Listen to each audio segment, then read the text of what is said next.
Si hay algo que nos sale bien a los mexicanos, es cantar. Cantamos porque nos cantan desde que nacemos. Cantamos cada vez que saludamos a nuestra bandera. Cantamos una reta. ¡Órale! ¡Va!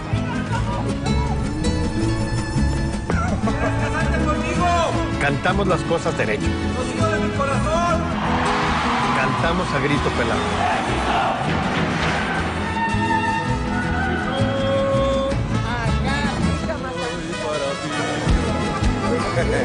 Cuando queremos de verdad a alguien, vamos a cantarle al pie de su ventana. Cantamos tanto que en todo el mundo hasta dicen que hablamos cantadito.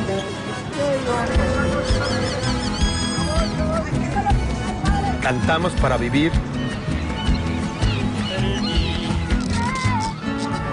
y para no morir por dentro.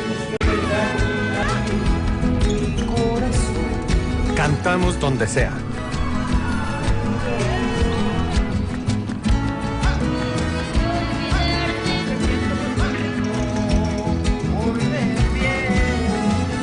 Cantamos en las alegrías y las tristezas. Para celebrar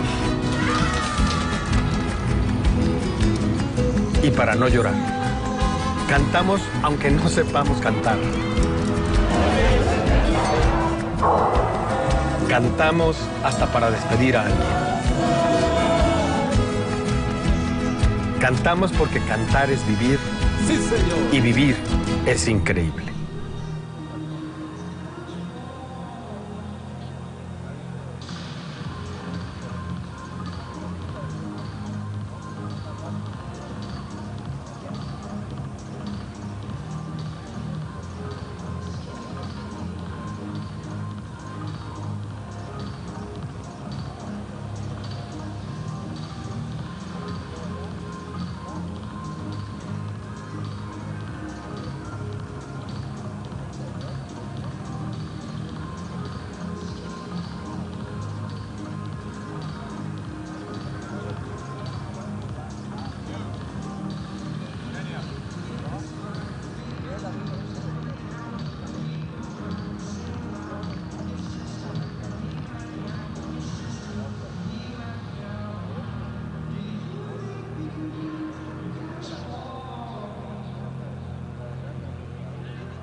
Al menos.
Danielle Toronto, and we are customers of Marshall and Sterling. They have been amazing for us, for our business. They take care of our farm, our horses, our cars. It's basically one-stop shopping for us. I'm Jimmy Toronto. Unfortunately, we've actually had to really use Marshall and Sterling for horse death, and I have to say that Marshall and Sterling has been an amazing company. They have taken care of things. It's been worry-free. The person we deal with, Missy, she takes it all upon herself. Once we go to her with the claim, she does it all for us. And I have to say, since we've been with Marshall and Sterling, I just can't think of going anywhere else. I put all my trust, all my faith in them.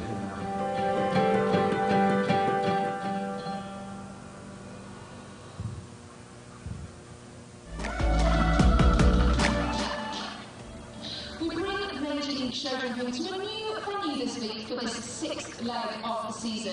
We bring the series for the first time this year to Mexico, to this venue which was so popular in the first running of the series, San Miguel de Allende. This beautiful city is well known for its stunning architecture and interesting culture and history. This church is one of the most photographed in Mexico. We're around about 6,000 metres above sea level here and 179 miles northeast of Mexico City. But this city is really known for its art, culture and heritage, and was declared a UNESCO World Heritage Site in 2008. October Club Pico will once again be the stage for 5-star show jumping action.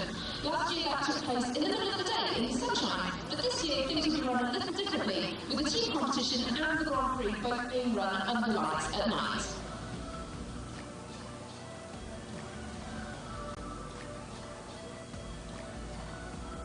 We've just passed the halfway point of the season, which means that we've also just passed the mid-season transfer window. A lot of the teams have some really exciting new additions, and the Crusaders have an all-new lineup for the second half of the season. The likes of the Trailblazers also have some very exciting new additions, and that comes in the form of riders and horsepower. The only team not to make any changes are Team Legano, another team who are still trailing at the bottom of the leaderboard in 8th place. This is the first time that we'll see these new squads in action this year. Team Helios still lead the way in the championship race, with those 3 early wins really setting them up well for the whole season. Team Ipandy have taken over the 2nd spot. They, of course, were last year's season champions. Meanwhile, the Coast Spies are now in 3rd spot. It's all to play for. This is Major League.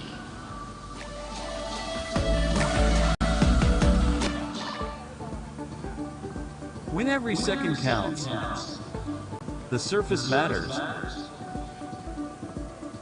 Premier Equestrian features Pro-Tex footing product and Auto Sport base mats. Mats absorb up to 40% of the concussion. Pro-Tex provides maximum stability. Premier Equestrian is the official footing partner of Major League Show Jumping.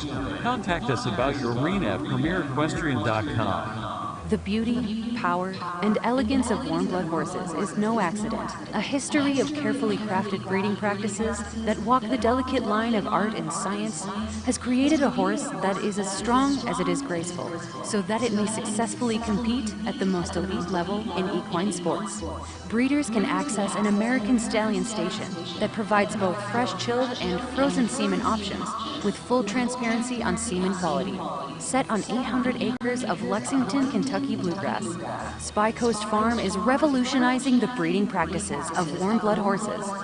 World-renowned stallions with proven bloodlines that have successfully competed at the top level of international Grand Prix sport are collected by a resident veterinarian and processed promptly for shipment to a domestic breeder for a timely insemination of their ovulating mare. The experts at Spy Coast Farm are determined to improve your U.S. breeding options by taking the guesswork out of semen quality.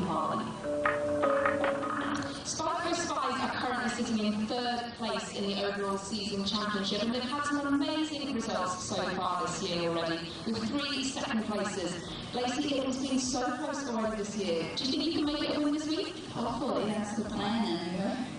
Who's riding on the team Spy Coast Spies? This week is me, Shane, and Jordan.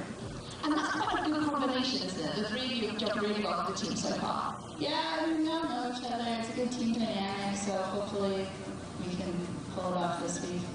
And just touching on that team dynamic, Jordan, it's got a really great team feel, hasn't it, by Coast Spies? Yeah, for sure. Actually, we're all friends, which I think in a team competition actually helps. So, yeah, we're going on this week. And Leslie, you know, you're a younger rider yourself, and Jacob Pope comes onto the team now, replacing Tanner Karotkin. There's some exciting young talent in the team, isn't there? Yeah, for sure. Jacob just won 3-star in Michigan, and having him on the team, I think definitely will be a good addition. Finally, tell us who you're riding this week. Cara, she's perfect. She's my type to get along well, so it clicks pretty fast. Just have to touch on as well, you're quite on form yourself, 3rd place in the American Gold Cup. That's probably the biggest result of your career. Yeah, that's the biggest I've ever jumped, and definitely the biggest result that I've had. And Jordan, you've got some great horses here this week. They're feeling pretty on form, are they?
There are 8 teams competing in round 1 and the order is decided by a draw. The ideal position, pole position, is to go last.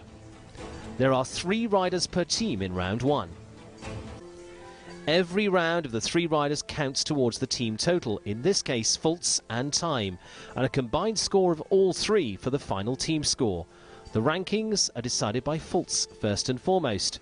If you drop below the cut line, you're out. Stay above the cut line and you're on to round 2 as part of the top 4. 4 in, 4 out. It's this simple for round 1. Go fast, no rails, stay above the cut line and you're into round 2. 3, 2, dissolve. Well, a very good evening and welcome to San Miguel de Allende, to Tomi, the wonderful park here where the competition takes place once again. Of course, we're into the 2nd year of Major League show jumping, and we're shaking it up a little bit this time, because last time, as Hannah was saying, we were out there in the daytime. This time we've got new lights to put this under spotlights, and it's stage 6 of Major League jumping. For those new to this, well, we'll take you through it by the hand, hopefully. It's going to be a fairly easy competition to understand, I can tell you that. First round means faults and time. You've got 3 members for each of the teams as we put in that explainer there, and then we will guide you as we go. Exciting stuff building up as the teams getting close through the overall series. I mentioned this is stage 6, 10 stages in all. So a little look towards the distance of who might get to the top of that table for the teams in the end. And there's been team shifting because the transfer window was open, it's closed again, and quite a few of the teams have made quite a lot of changes. So teams like Crusaders, complete change through there. Other extreme to the likes of Legano, who have made no changes whatsoever. So we've got lots to play with and lots of big prize money coming up for those teams here tonight as part of this fabulous competition. But let's take a look at the course of what's set for round 1. Table A, as I mentioned, which basically means faults and time. So the fastest of the clears is your ideal one, and all team member scores are added together. They start over the Archangel fence, the wonderful landmark in San Miguel, right the way up the arena, past the entrance to the Moma fence at fence 2, and Oxa there, 145, 150. Again, most of them are doing this at speed, remember. They're looking to get some pace into this as well. 4 strides. Down the next related distance, and then 6 strides, longer line as they go down the ground to the Benorte fence. Naturally takes you down there. Not quite the same pace as this. Red Cola fence at the next 6 and 7A and B for the Mexican double. If they can keep up, they are doing well. The Aero Mexico fence at fence 8, 145, 150 in spread.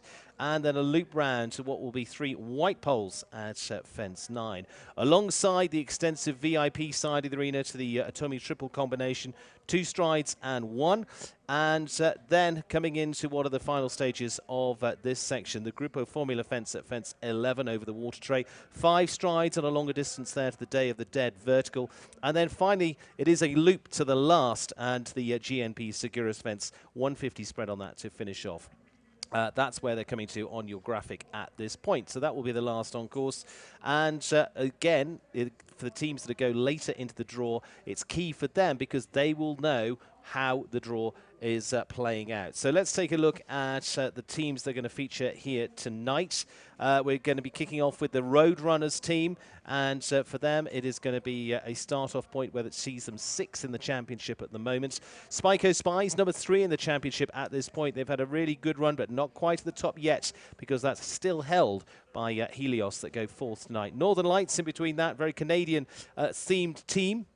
And Northern Lights currently 7th in the championship. Had a good finish in Traverse City to finish on the podium there. Helios, 3 wins to start off the season after the draw last night. Musical chairs was how they did it.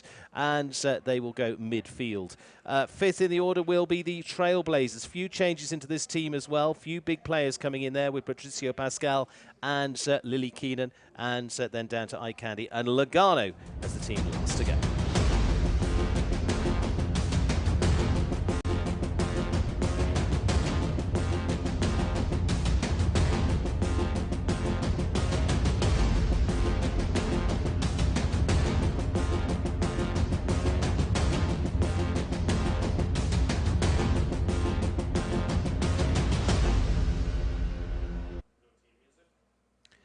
So let's roll into each of the teams. As you can see, 3 team riders starting off for the Roadrunners team. 6 in the championship so far. Few new faces in here in Erin Davis Heineken and Arturo Porrada for Mexico. And then down to a stalwart in Kyle King and Etalon, who will go last of the 3. Now, all 3 scores are combined. As we said in that explain, the key is to be in the top 4 teams. You'll see the cut line. You've got to be in the top 4 teams. We'll explain more about that as we go. For those of you who followed this quite a few times now, you should be used to how this works. And alongside me is Hannah Robertson to take us through stats on the teams as well. Hannah, we're looking at a few teams that got a different shape to them. Some are really sticking to their guns here in Atomi and may see more changes into Monterey as well in a week or so's time. It's going to be an interesting one. Yes, thanks, Stephen. It's going to be a really interesting competition, as you say, and the Roadrunners are certainly a team who will be really interesting to see here because they have 2 new riders to their squads. This is the first opportunity we've got to see some of the new riders for the teams. Erin Davis Heineken and Arturo Parada Vallejo are both new, but Kyle King has ridden on the team quite a few times before. He's been on the team in Vancouver and at our 2nd trip to Traverse City. That was leg 5, of course. Erin, though, rides this horse NKH Cento Blue, who's been really quite consistent as a horse. Interestingly, Christian Heineken rode this horse on the winning team at Monterey last year. Absolutely, he did. So husband rode on that occasion, wife Erin, who rode on the teams last year as well. So she's one of those riders coming in on that transfer window. So although she's new into this year, she got that experience last. NKH Cento Blue, as you say, Christian was riding this one. Erin's actually ridden it since August of this year. Unfortunately, gets underneath that 2nd fence. And for them, of course, the scores then go on. You'll see the 4 faults coming up there and the time ticking away. Time allowed of 86 in this first round of competition. All 3 riders' scores added together. So Erin goes first, then we go to Arturo, then we go to Kyle King. Coming back up the arena, the Red Cola vertical. A little bit of bend in the line here. and up to the Mexico double. Need a bit of pace. That didn't quite maybe have the impulsion coming in there, so has another fence down, puts them on the 8, and of course these all count towards the team score. And again, with a few of the new riders here, there's going to be a little bit of nerves getting back into this. Yeah, I would have thought so. It's quite a unique format, and as you say, every single score counts. So we've seen in a few of the competitions previously that we've had teams really drop down the ranking. They've dropped out of the top 4 despite having 2 clear rounds, and then say one rider scoring 16. You know, it's not just about a couple of good performances. It really is about all of them, and this is going to be very costly for the Roadrunners, I would think. So of course it's all relative to the other teams, but you know, already with 3 down, it is looking quite tricky for them so far, with 2 riders still to come. Yeah, tough start, finishing on a 12 there for Erin Davies-Heineken and NK Cento Blue. As I say, she's been riding that one and rode that horse in Traverse City a few weeks ago, back into August. Husband Christian is here on the floor, but Erin, who's had Grand Prix wins behind her before now and some good results last year, didn't quite work out this time. So, as you say, coming a little on the back foot, but we don't know how it will play out for the rest of the teams yet. That's the interesting part. When you go early, you might have your head in your boots in despair, or you might be elated that you scored a clear. You don't know yet what that means. What we do want, hopefully, is probably 2 clears out of these 2 riders here, and they could still be in the game yet. Arturo Porrada and Pandora will go seconds for the team. Of course, they're rider for Mexico here, individual bronze medalist before at the Central American Games, and has been going very well this year. Finished second in a good Grand Prix too, but another new face onto the team here. New rider for the team competitions and a new rider for the Roadrunners in this middle position. So, you know, as soon as we've seen him go, we're going to really see what their final rider, Kyle King, has got to do. But this, as you say, has been going quite well for Arturo so far this year. He's had 2-star wins at Guadalajara and Puebla earlier on in the year, and he was also second in a 5-star Grand Prix at the Nations Cup show in Quapexpan earlier this year with this horse. Very different pace to this combination that we saw from our first confident run here from Arturo so far, just picking up the 4 faults there, so that will take the team score to 16. You see that grow down there, instantly added on to that score for the team. I think it's interesting as well that in a few of the legs that we've had so far, we've actually had, say, a couple of teams on a clear, a couple on a 4, whereas in some others, you know, an 8 or a 12 total would get you into the top 4. Yeah, absolutely. It's all relative. Yeah, all got to sit and wait and see how it plays out for the rest of the teams yet. On the 4 for Arturo across the Day of the Dead vertical, then down to this GNP Seguros sponsored fence, just on the 4. Decent pace to it as well. Going to see him at 75.96 because time will play into it. If we finished up with a team in 4th and 5th and they were both on 4 faults, their times would separate at the fastest time. So that's why you see them going at a bit more pace than you maybe would in a normal class from that point of view. So 4 added there for Arturo. So up to a score of 16 at this stage for the first team out, the Roadrunners. They're going to experience with their last, though, with Kyle King and Etalon across from west coast of the US. Been in terrific form, has been having a wonderful run up in Thunderbird throughout the summer months. A couple of Grand Prix wins there for him as well. Went very well at Angelstone. They're putting out their anchor last. All the teams do different ways of doing this. Yeah, they really do. And Kyle, as you say, in the anchor position here today. He's jumped on the team in Vancouver and at our second trip to Traverse City, so that was our most recent leg. He had 2 fences down in Vancouver and just 1 down in Traverse City. Those performances contributing to a 5th place for the team and then a 6th last time out at Traverse City. But Etalon is a pretty good ride for him, and you know, is one that has been going well, increasingly well this year actually. I was just thinking as well when you were saying about the time becoming important as well. Traverse City was a really good example of that because we had the Show Plus Northern Lights who finished on They finished on 4 faults, as did 3 other teams, but actually they were the slowest and therefore they were 5th, and so didn't get into the top 4.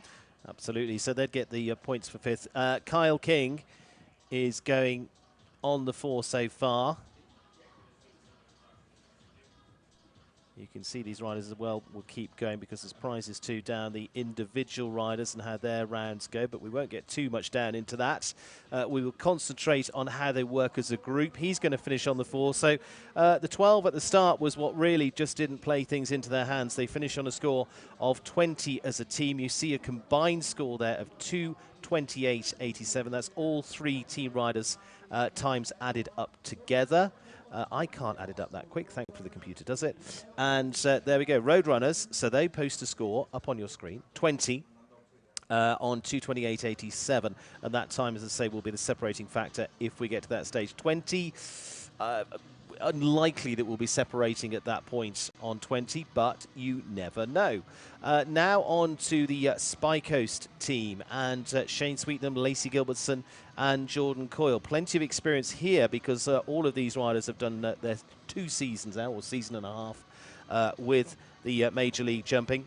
Shane Sweetnam's going to lead them off with Bertie Ditho, so they're going, I was going to say an anchor of this team, but actually they've got strength in depth all the way through this. Lacey has had her best year so far. She sits in the 2nd spot there with Karin van Vennehoff and Jordan Coyle Picador. Now, Jordan has actually twice been into the gold medal final, but unfortunately both times early on he ended up with an elimination as well. But I will back him up to on how many times he won for them last year as well.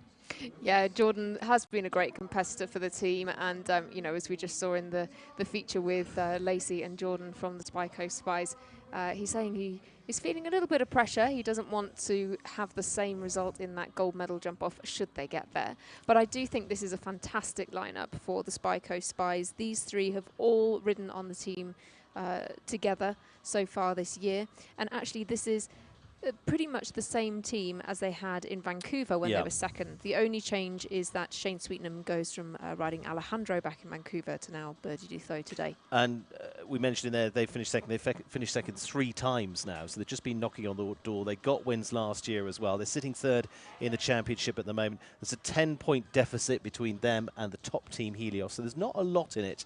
Shane Sweetnam's going to start them off. Shane, of course, one of the leading top riders in the world, the Irishman based in the United States, winner of the American Gold Cup this year as well. And Bertie Ditho has been several times his team horse coming into this stage of Major League show jumping. And again, this is where they play with different horses, what works well for this competition, what they might stay with their Grand Prix horse. Maybe they turn a bit of, you know, find one that's got a bit faster, a bit more suited to this. If you've got a few to choose from, it helps. Definitely. I think perhaps what sort of strikes you about the horses that Shane's chosen is that he's perhaps chosen the horses that would suit the arenas that he's riding in. And certainly this is one that suits Bertie Ditho, or this is the type of arena. We hope it suits him today. But they really have been knocking on the door all season, and you know, it's almost quite heartbreaking for them that they haven't had a win yet, because they really have deserved one. We're going to put a big yet into that, because they're just knocking on the door all the time. Shane Sweetnam looks like going to get them off to a good start here. And again, odds-wise, if we were looking to have a bet on these guys this week, they'd be pretty short-priced, I would say, looking at that team. Coming in with a clear, very different result for Shane Sweetnam to start off for the Spy Coast squad there. Gets home and over the line in 75.80. So a good clear for Shane. That puts them in the running. Absolutely in the running.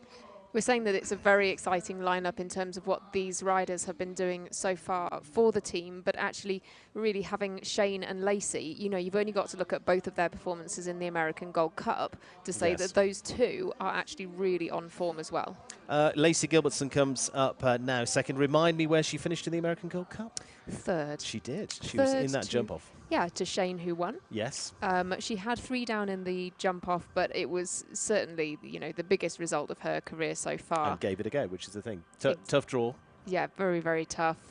She was up against some phenomenal riders and really held her own so well, and she just gets more confident and stronger as a rider every day. And I think what's really nice as well is that, you know, you can really tell that she has a fantastic bond with her horses, and this one she describes as perfect. Perfect. Oh, we all want the perfect horse.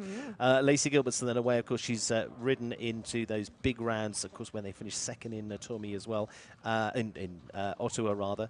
Back here in Otomi, of course, she was part of the squad here last year too. We've got several of those that have got a little bit of advantage of having been here before. Lacey and Colin van Vennehoff, again, come in with confidence, which also makes a big difference as well. But Lacey has just been constantly trending in the right direction this year.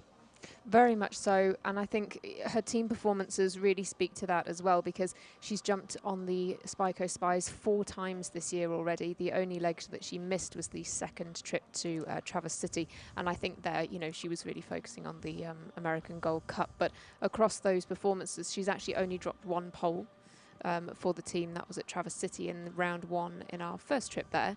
But she's had some fantastic clears for the team, and you'd really have her down as one of the very key parts of this team. Well, she hasn't had a pole yet. She's got 1 fence to go here in round 1. Spot on start, perfect finish, 75.08, and going clear for the second of the riders for the Coast Spies. But what is different about this competition? It's not done yet. You get a couple of clears in the back, you think, oh, we've got this done. All 3 have got to do it. And this is where, like Jordan says, this is where you feel that different pressure of a team competition. If it goes well, great, you're all there. But if it doesn't go well, you feel like you've let the whole team down. If it's your own individual performance, you know, it's a tough one. But Jordan Coyle coming out last for them with Picador, I say, twice been into those gold medal rounds. He was on those winning ones last year as well. He's won 5-star Grand Prix. Including, of course, he was brilliant up in T-Bird individually up there as well, and in California last year. He's definitely a man you want on the team. Picador is going to be the ride again, so keep calm, keep cool, get the job done. They've just really got the ability. You know, Jordan as a rider and Picador as a horse, and I think they're a great combination.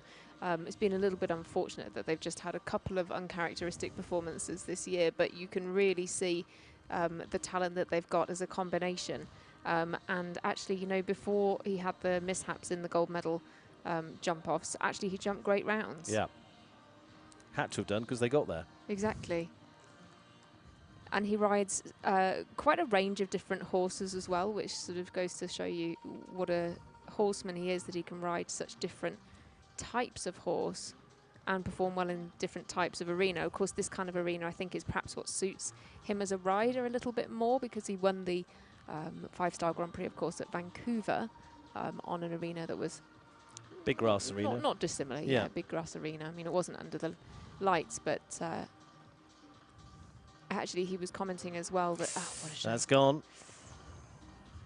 That a lot of these horses haven't been competing under the lights, certainly not on grass, and so that's quite different as well. But I still think, you know, 1 down is still a very good result. I think it could prove to be a good result in this competition. And it may be one where time comes into play, because that's usually where we are roundabout with the cut line. So we'll see. It is just 4 there, 73.12 for Jordan Coyle individually. As a team, 2:24.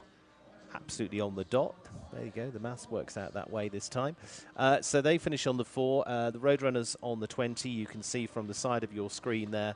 That's how it starts to stack up.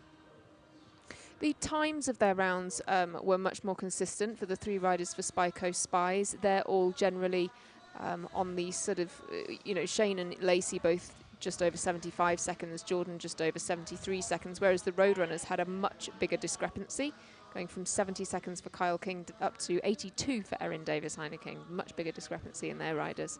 Show Plus Northern Lights, team 7th in the championship at the moment. Best result coming in Traverse City for a podium finish there.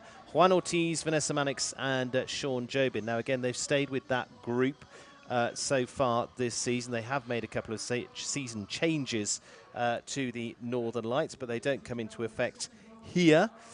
We will see at what stages they are going to come into effect from that point of view. But we will roll into the next of our teams and again go to experience. Juan Ortiz, Vanessa Mannix, Sean Jobin. Juan Ortiz going first with Vintage. Now this is a horse he hasn't used so much for this. No, he's just used this horse once actually so far. I believe that was at Traverse City at our second visit there. He did jump clear though with this horse there. They finished 3rd, so yeah, that would be a good one to go back to. Vanessa Mannix and Carmela Zed, which is interesting for her. Less experienced horse for her. New horse into the string for Vanessa, although well produced and ready to go. Sean Jobin, Cockley Cock goes to his well-established star now to go 3rd of that lineup. Just makes that move across. So again, just remember they're going to think about time a little bit, especially now you've got the likes of Spy Coast with a 4 on the board. they know that might make a difference. Now he's jumping, Vintage is jumping airborne at the moment, really scopy ride, and the same with his other ride of Kinky Boy, but just loses a bit of air time as well, so that just makes things a little bit slower. Yeah, he does tend to ride, or certainly does at the minute, these very, very large horses. They are knocking on for 18 hands high, and so speed-wise, in terms of kind of foot speed across the ground, they don't look so quick, but I'm sure that Vintage is covering the ground well, but it's just such a different ride, and I think Juan really has to be careful of these distances because of the horse's just enormous stride. He's got to be very careful down this triple combination with this horse. And actually, in terms of time, he was on the team at our second trip to Traverse City, where they were the slowest of the 4 falters, so then they missed out on a top 4 place. So he's been on the team that's been stung for time already this year, so he will, I'm sure, have an eye on that. Yeah, time, there's plenty to play with here, but it is a very nice but deliberate round for them. You can see just sails up in the air and just drops down like a feather, but it is up there in the sky with a big jumping ride, a big horse, and an exciting one. If you've got to jump a big fence, that's the one you want to be sitting on. Vintage, 82.15 goes clear, but slower. Steady, yes, but clear. So again, you've just got to decide what you're going to deliver on that. He delivers the clear, and that really, most of the time, is what's going to be key first. Vanessa Mannix and Sean Jobin, and again, it depends where the teams are playing it, because they might well put someone like that out early and then try and make up some time with the other two. Go, okay, let's put a bit more pace on it. Just lightening the load there. We'll go on with Carmela Zed and Vanessa Mannix, like as I mentioned in there, newer ride first. She's only done the 2 stars with this horse before, but that is, you know, a lot of the heights that we're going to work to with this speed, so that will help. 145, 150 from that point of view. It's been produced with Jenny Rankin, who's been behind the production of a lot of very good horses in Ireland as well. And Vanessa going to give this horse a spin. Went nicely in the build-up to this. Of course, they had a warm-up under the lights back a couple of days ago now as well. Classes since then out on the turf field. But again, she's not going full bore in terms of chasing, but a reasonable mid-pace so far. Yeah, I do think it's a fair pace that she's got going here, and out of her 3 horses, as you say, this is certainly the one that she's least experienced with in combination, but the horse is stepping up now to this level really quite well, and it's certainly a horse that she said that she's very, very excited about as well, being brought on extremely well. Vanessa herself has been quite a key rider for this team. She jumped in Vancouver and at our second trip to Traverse City, where she jumped clear in the first round. Just had 2 down in Vancouver as well, and so she helped the team to 6th and 5th. A little bit of cut across the vertical there. Saves fractions now. Again, just got to take care through the triple combination. Most have ridden it well so far.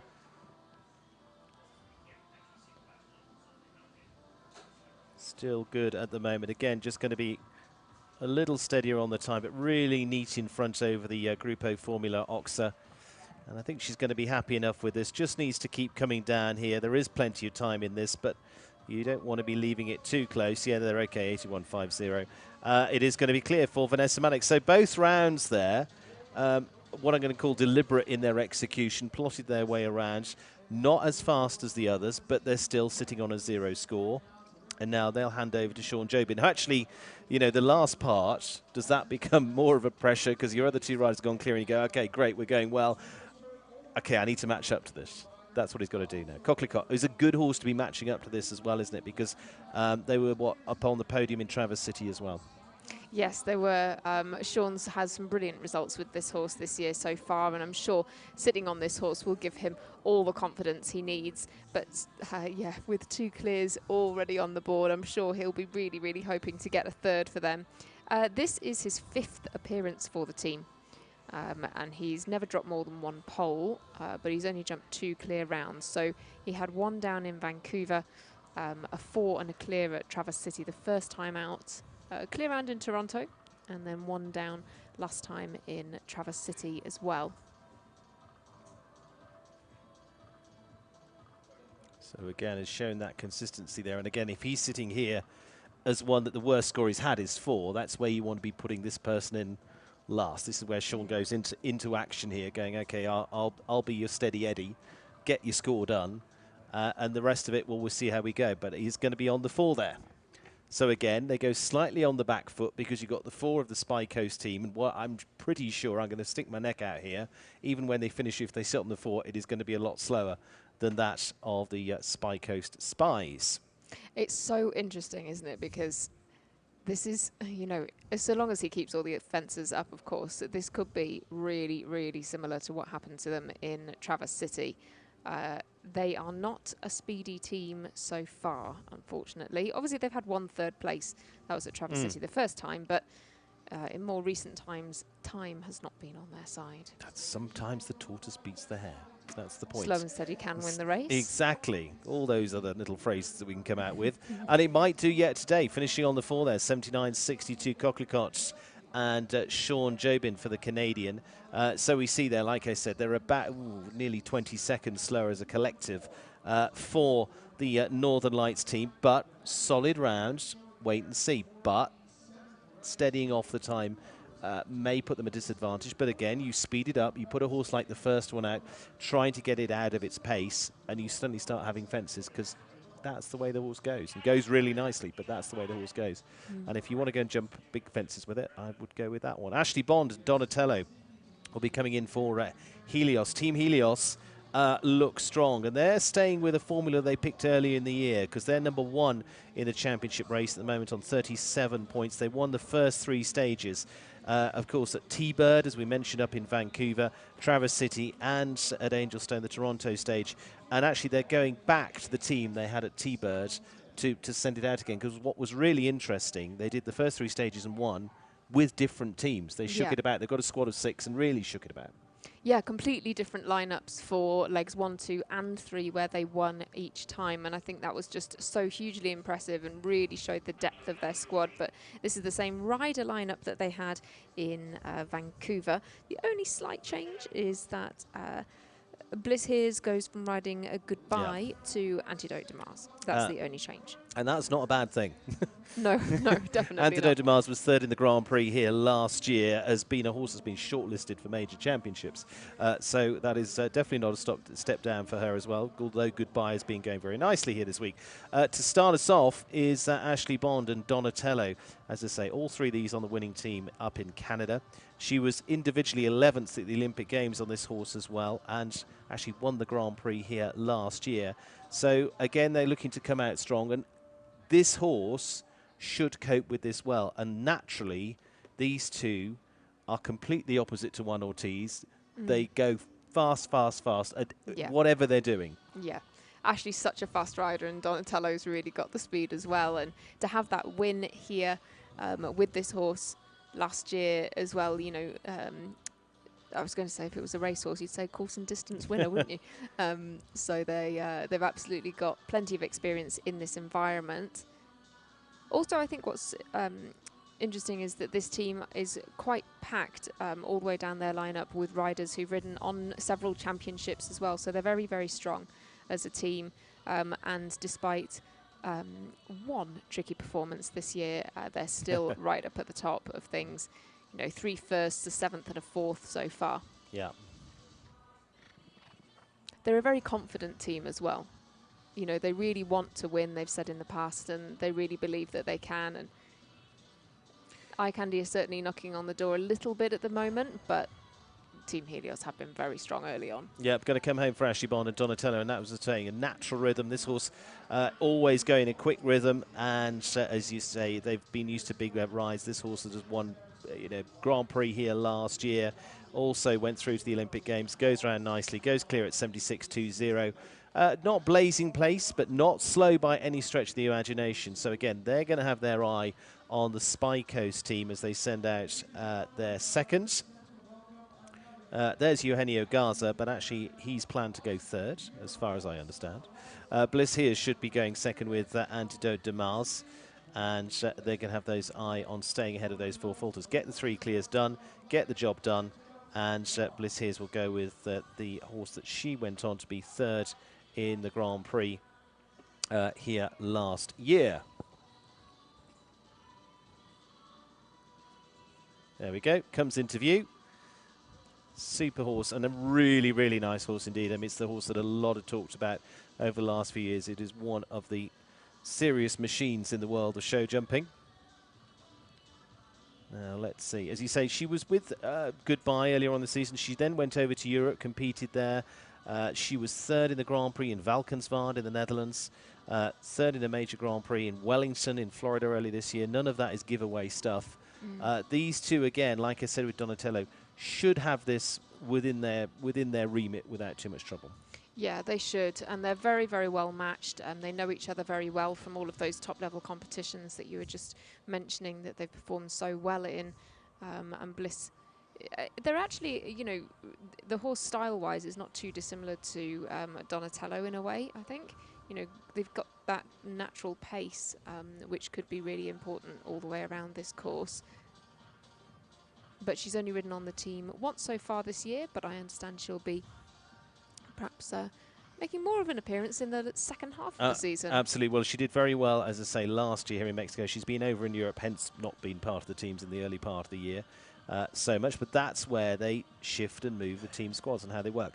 Coming on the clear so far, a little bit steadier as well here for Bliss and Antidote de Mars. Probably going to be about the 79, even 80 sort of mark with their score here. Yeah, 80.42. So going clear there for Antidote de Mars and Bliss Here's. Helios, though, getting a good start. 156.62. Touch and go between Spy Coast should they have a fence. Obviously, if they get a clear, they will go up to the top of the table. Eugenio Garza and Victor Finn, DHZ, part of that winning team for Helios earlier on this season as well, as I mentioned. Olympic rider himself. Terrific form at the moment. Went really well up in Spruce Meadows too. Finished fourth in the Masters Grand Prix there as well. So comes in with that confidence too. And Eugenio on home ground here in Mexico as well. So added pressure, but always wanting to deliver back in your backyard. Yeah, they all always really want to do as well as possible on a kind of home turf. And this is one that Eugenio's been going very well with this year. He jumped this horse for a double clear in Vancouver for the team. And then they just had one down in the 5-star Grand Prix at Vancouver there as well. He's jumped this horse in some Nations Cup competitions this year too. And as you say, did very well at Spruce Meadows, actually in the top 10 4 times there. But again, it's his second time on the team so far this year, but another rider who I'm sure we'll be seeing much more. Monterey, even more of a home venue for him, really.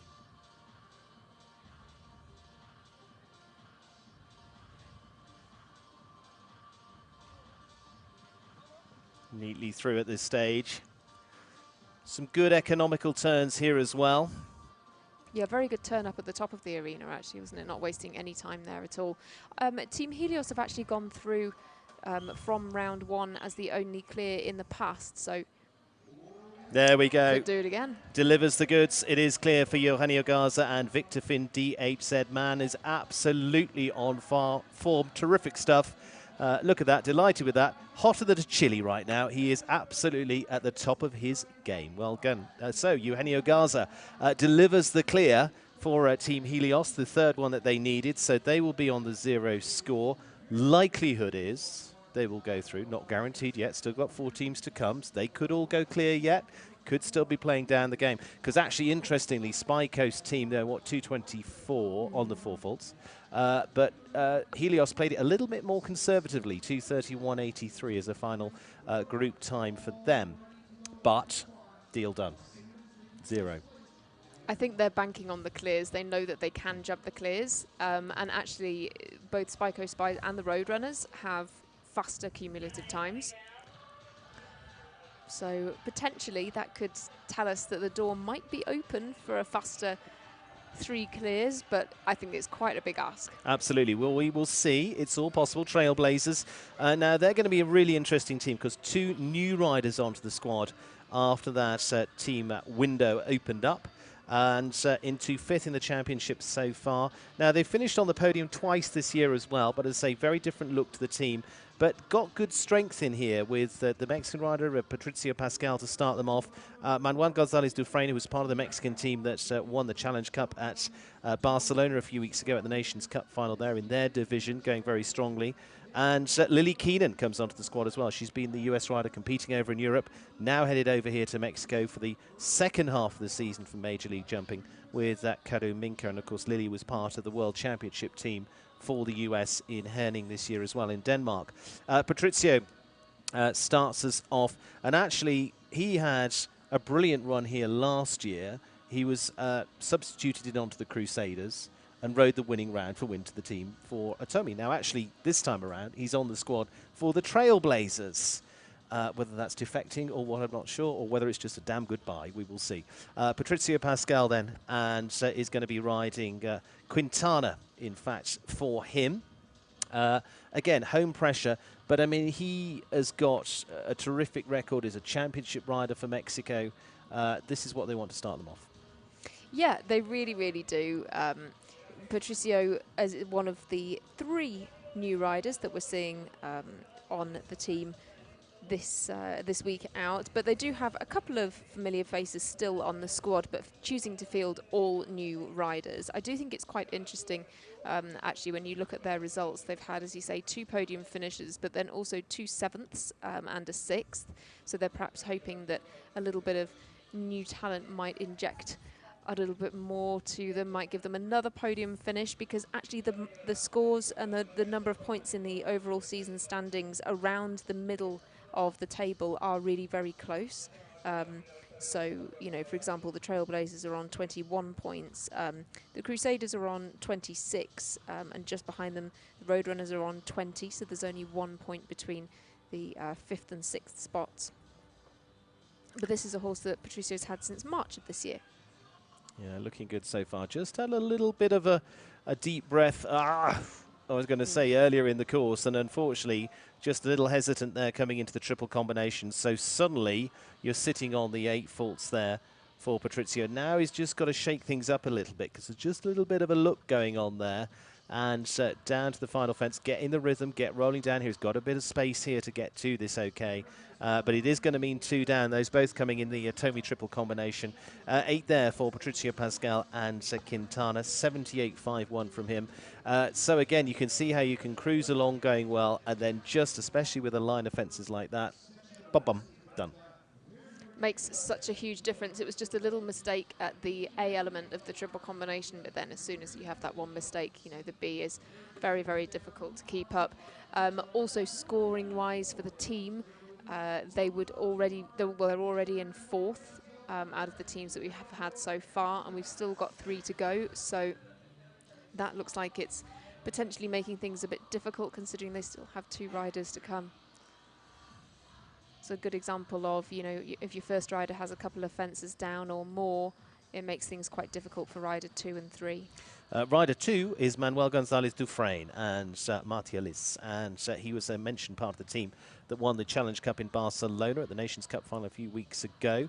That through the consolation section, but went brilliantly there. He was on Hortensia on that occasion, but this horse as well has been on flying form. Top 3 in the Grand Prix in Jalapa in the last few weeks. He's a past individual champion from the Central American Games, and again has been so consistent for the squad. The Mexicans, you know, talking to them in Barcelona a few weeks ago as part of the nations team there. He's one of their riders to turn to now, and we'll do again today. Absolutely. 2 Mexican riders for the Trailblazers here this week. That was just getting a little bit tight. Sorry, go ahead, carry on. No, it was getting really quite tight. But the Mexican national squad, as you say, is actually getting stronger and stronger, and they're getting better and better results all the time. And I think the depth of their talent is really exciting for the future. And certainly I'm sure in the next couple of years we'll be seeing them with more and more top results. Yeah, they're going to be very much focused on Pan Am's next year, of course, Olympic qualification, but let's put that to one side and concentrate on how this round is going at the moment. Few little moments of taking a deep breath, but there again, just leans on the vertical at the back end. A little bit of a look at the last but it is going to be onto the 4 there. So 8 and 4, even I could do that. Sees you with a score of 12. 78.51 plus the 79.30 will magically go up to a score there of 157.81, just like that. It's almost like I controlled it. It is 12 there for the Trailblazers. So again, this starts to make the scores of 4 look a little stronger up there. The 20 in trouble, but the Trailblazers not finished yet. They would hope for a clear from their last, which is Lily Keenan. And Kado Minka, as I say, she was a US rider on the World Championship team this year. This horse, a little less experienced through to those big 5-star levels, was second in the Grand Prix in Kronenberg over in the in Europe, over in the Netherlands earlier on this season as well. And for her, she's got experience across the board now, having been part of US squads on a regular basis. And this one, I think, has got quite a bit of speed about it too. Yeah, it does. She's done well in some Grand Prix recently, particularly in a 2-star Grand Prix that you just touched on there. She's also had this horse to a top 5 finish in a 5-star 2-phase competition this year, and she's been in the top 10 times with this horse so far this year. That is across all different levels, of course. Yeah, a little bit less experienced than Aganda Belliard that she's jumping here this week. Yeah. And of course, was her ride at the World Championships, but that's what we're saying. This one is one that can really take a run at this, like she does down there to the Aero Mexico fence. Good roll back here for Lily and Karaminka. Now, again, just got to be careful coming into this triple combination. Balance up the pace here. Nicely done. Landed again, go. Could keep the team at the 12. We will see. Plenty of space to get down to this final fence. Yeah, nicely tucked away round, going clear, 73.90. Was quite quick as well round there for her. So that finishes on a score of 12 for the team, for the Trailblazers. So she does a little bit of saving grace for them. Whether it's enough, we'll wait and see, because we've already got those 2 4s in there. 12 from the Trailblazers and 3 teams left to go. So for the Trailblazers to stay in there, is going to be a tough call, but it's not impossible. But what we do know is it's goodbye to the Roadrunners, I'm afraid, because they drop below the cut line. It is adios to them. Crusaders, Eye Candy, and Legano still to come here tonight under the lights here in Otomi. Helios looking strong there on the clear. Well, guaranteed their spot in there with the clear, because we've got 3 teams left to go, so they're guaranteed to be in there for the championship leaders at the moment. Yeah, no way that they won't be going through to round 2, and we've seen them there quite a few times already. Yeah, absolutely. But I think with the early, those early faults from Erin Davis-Heineking, that was always going to make things very difficult for the Roadrunners, and I think, they're actually the only team with no clear rounds at all so far, so that's perhaps indicative of why they're not going through to round 2 as well. There we go. Yeah. Get the clears in there. Crusaders, really interesting team here, because it's a new team. They have literally cleared out the cupboards and put a whole new set of everything in it. Will it be trophies? We will see. Nicolas Pizarro, Tanemara Macari, and Luis Pedro Birraben. 2 for Mexico, 1 for Argentina into the Crusaders. We saw a team, of course, earlier on in the season, like BC Man on the Crusaders team. They've handed over to the new crew. And as I say, quite interestingly, complete change here. So all new riders into this, but all experienced riders, including Olympian Nicolas Pizarro from Mexico that starts them off. He's also was part of the team that won at the Nations Cup final in the Challenge Cup a few weeks ago. Rode this horse to second in Jalapa, not too far away. And again, has had a solid run in Europe with top 5s in 5-star Grand Prix. Now, the London Olympian with Atlantica du Soleil Z. In fact, he's changed on to Martinez. A couple of changes of horses into the day. So Martinez for Nicolas Pizarro. Late change into that one. We will see from Nick. But again, we don't have a lot of form to go in terms of the team for this. But we've got plenty to go on because he's a terrific team rider. Yeah, really fantastic team rider. Just touching a little bit on the team that they have had, it's been interesting that 2 of their former team riders rode at every single leg. They were Callie Schott and Hunter Holloway, and then Nick Delajoyo jumped at 4 of our legs so far. One of their former riders, Catherine Strauss, actually never jumped on the team yet, and she's now off the squad. So it'll be interesting to see how they mix up their new lineup in the frame of the rest of the season, really.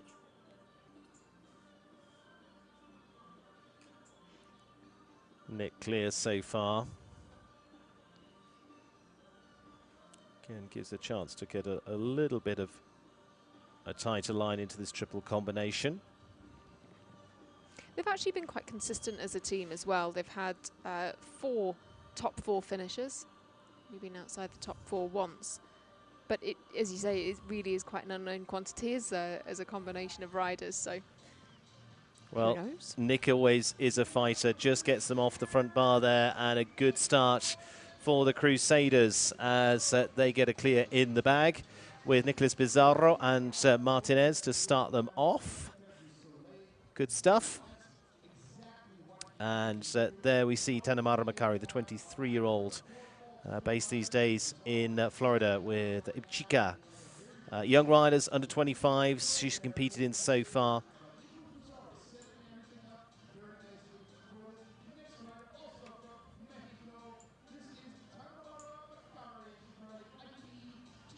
And so Tanamara going next.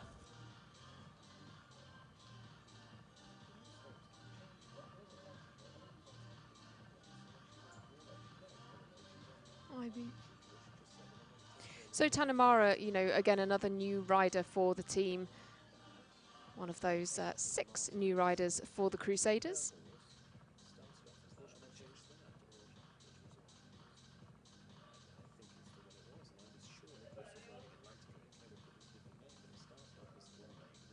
She's again taking a little bit of a steadier approach here, but it's great for the Crusaders to already have 1 clear on the board. They'd really like to add to the podium finishes that they have so far. They're on 26 points in the 4th space in the overall season standings. They're just 1 point behind the Coast Spies, who are on 27. And even though Coast Spies had those 3 second places, actually the Crusaders have also been really quite consistent as well. Tanamara's, she's 180th in the under 25 world rankings at the moment. For her, though, she got a lot of good experience in Florida in the early part of the year as well in the Wellington series there. So series, 3 months of big competition, which gives them a chance to get their feet well and truly wet at the high level. Little change of leg as we come in, just steady down. Yeah, the horse has done that a few times around this course. Not necessarily the easiest ride, but you can see he keeps just changing behind round the corners, which, you know, if it works and she's used to it, she either decides she's going to ride with it, or you know, maybe making a change will keep them unbalanced. Either way, they're coming in on a clear for Tanamara Makari of Mexico. There we go. They were going to be home with a clear as well. Nicolas Pizarro, of course, with that first clear with Atlantica du Soleil on the clear, and then Ibchika and Tanamara Makari on 84-1-2.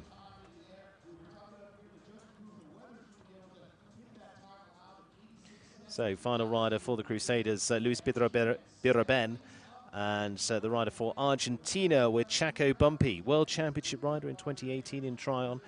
Pan Am silver medalist previously as well. That was in Toronto. Actually won a good Grand Prix down in Kentucky earlier this year, back into May as well, into that spring series of shows. Again, good experience in terms of being a Nations Cup rider for Argentina before now, and now looking to follow up for the Crusaders. But a good start for the Crusaders so far, 1:59.56 as a combined time. So Nick Pizarro and Tanamara Makari have got them off to the zeros. Luis Pedro Biraben then, as I say, with all the experience to bring in here for a Grand Prix winning combination. Little move there over the Mama fence coming back up the arena. A little bit steadier so far. Again, just got to be careful. All of these new riders that they're fielding today, as you said, they're all actually very experienced. You know, Luis has had various medals at Pan American Games, South American Games, also done WEG in 2018 as well.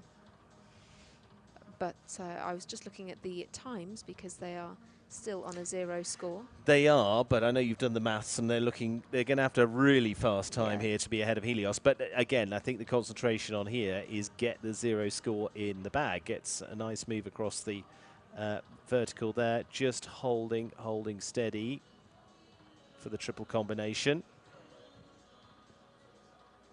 Even though we've had some slightly slower times, we've had no time penalties yet. Yes.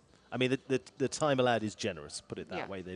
They've been able to concentrate on just getting across the fences from that point of view, and we've got plenty of scoring in there, as we can see. But Chaco bumpy and Luis Pedro Berben not bumpy at all. It is a smooth finish to keep them on the clear.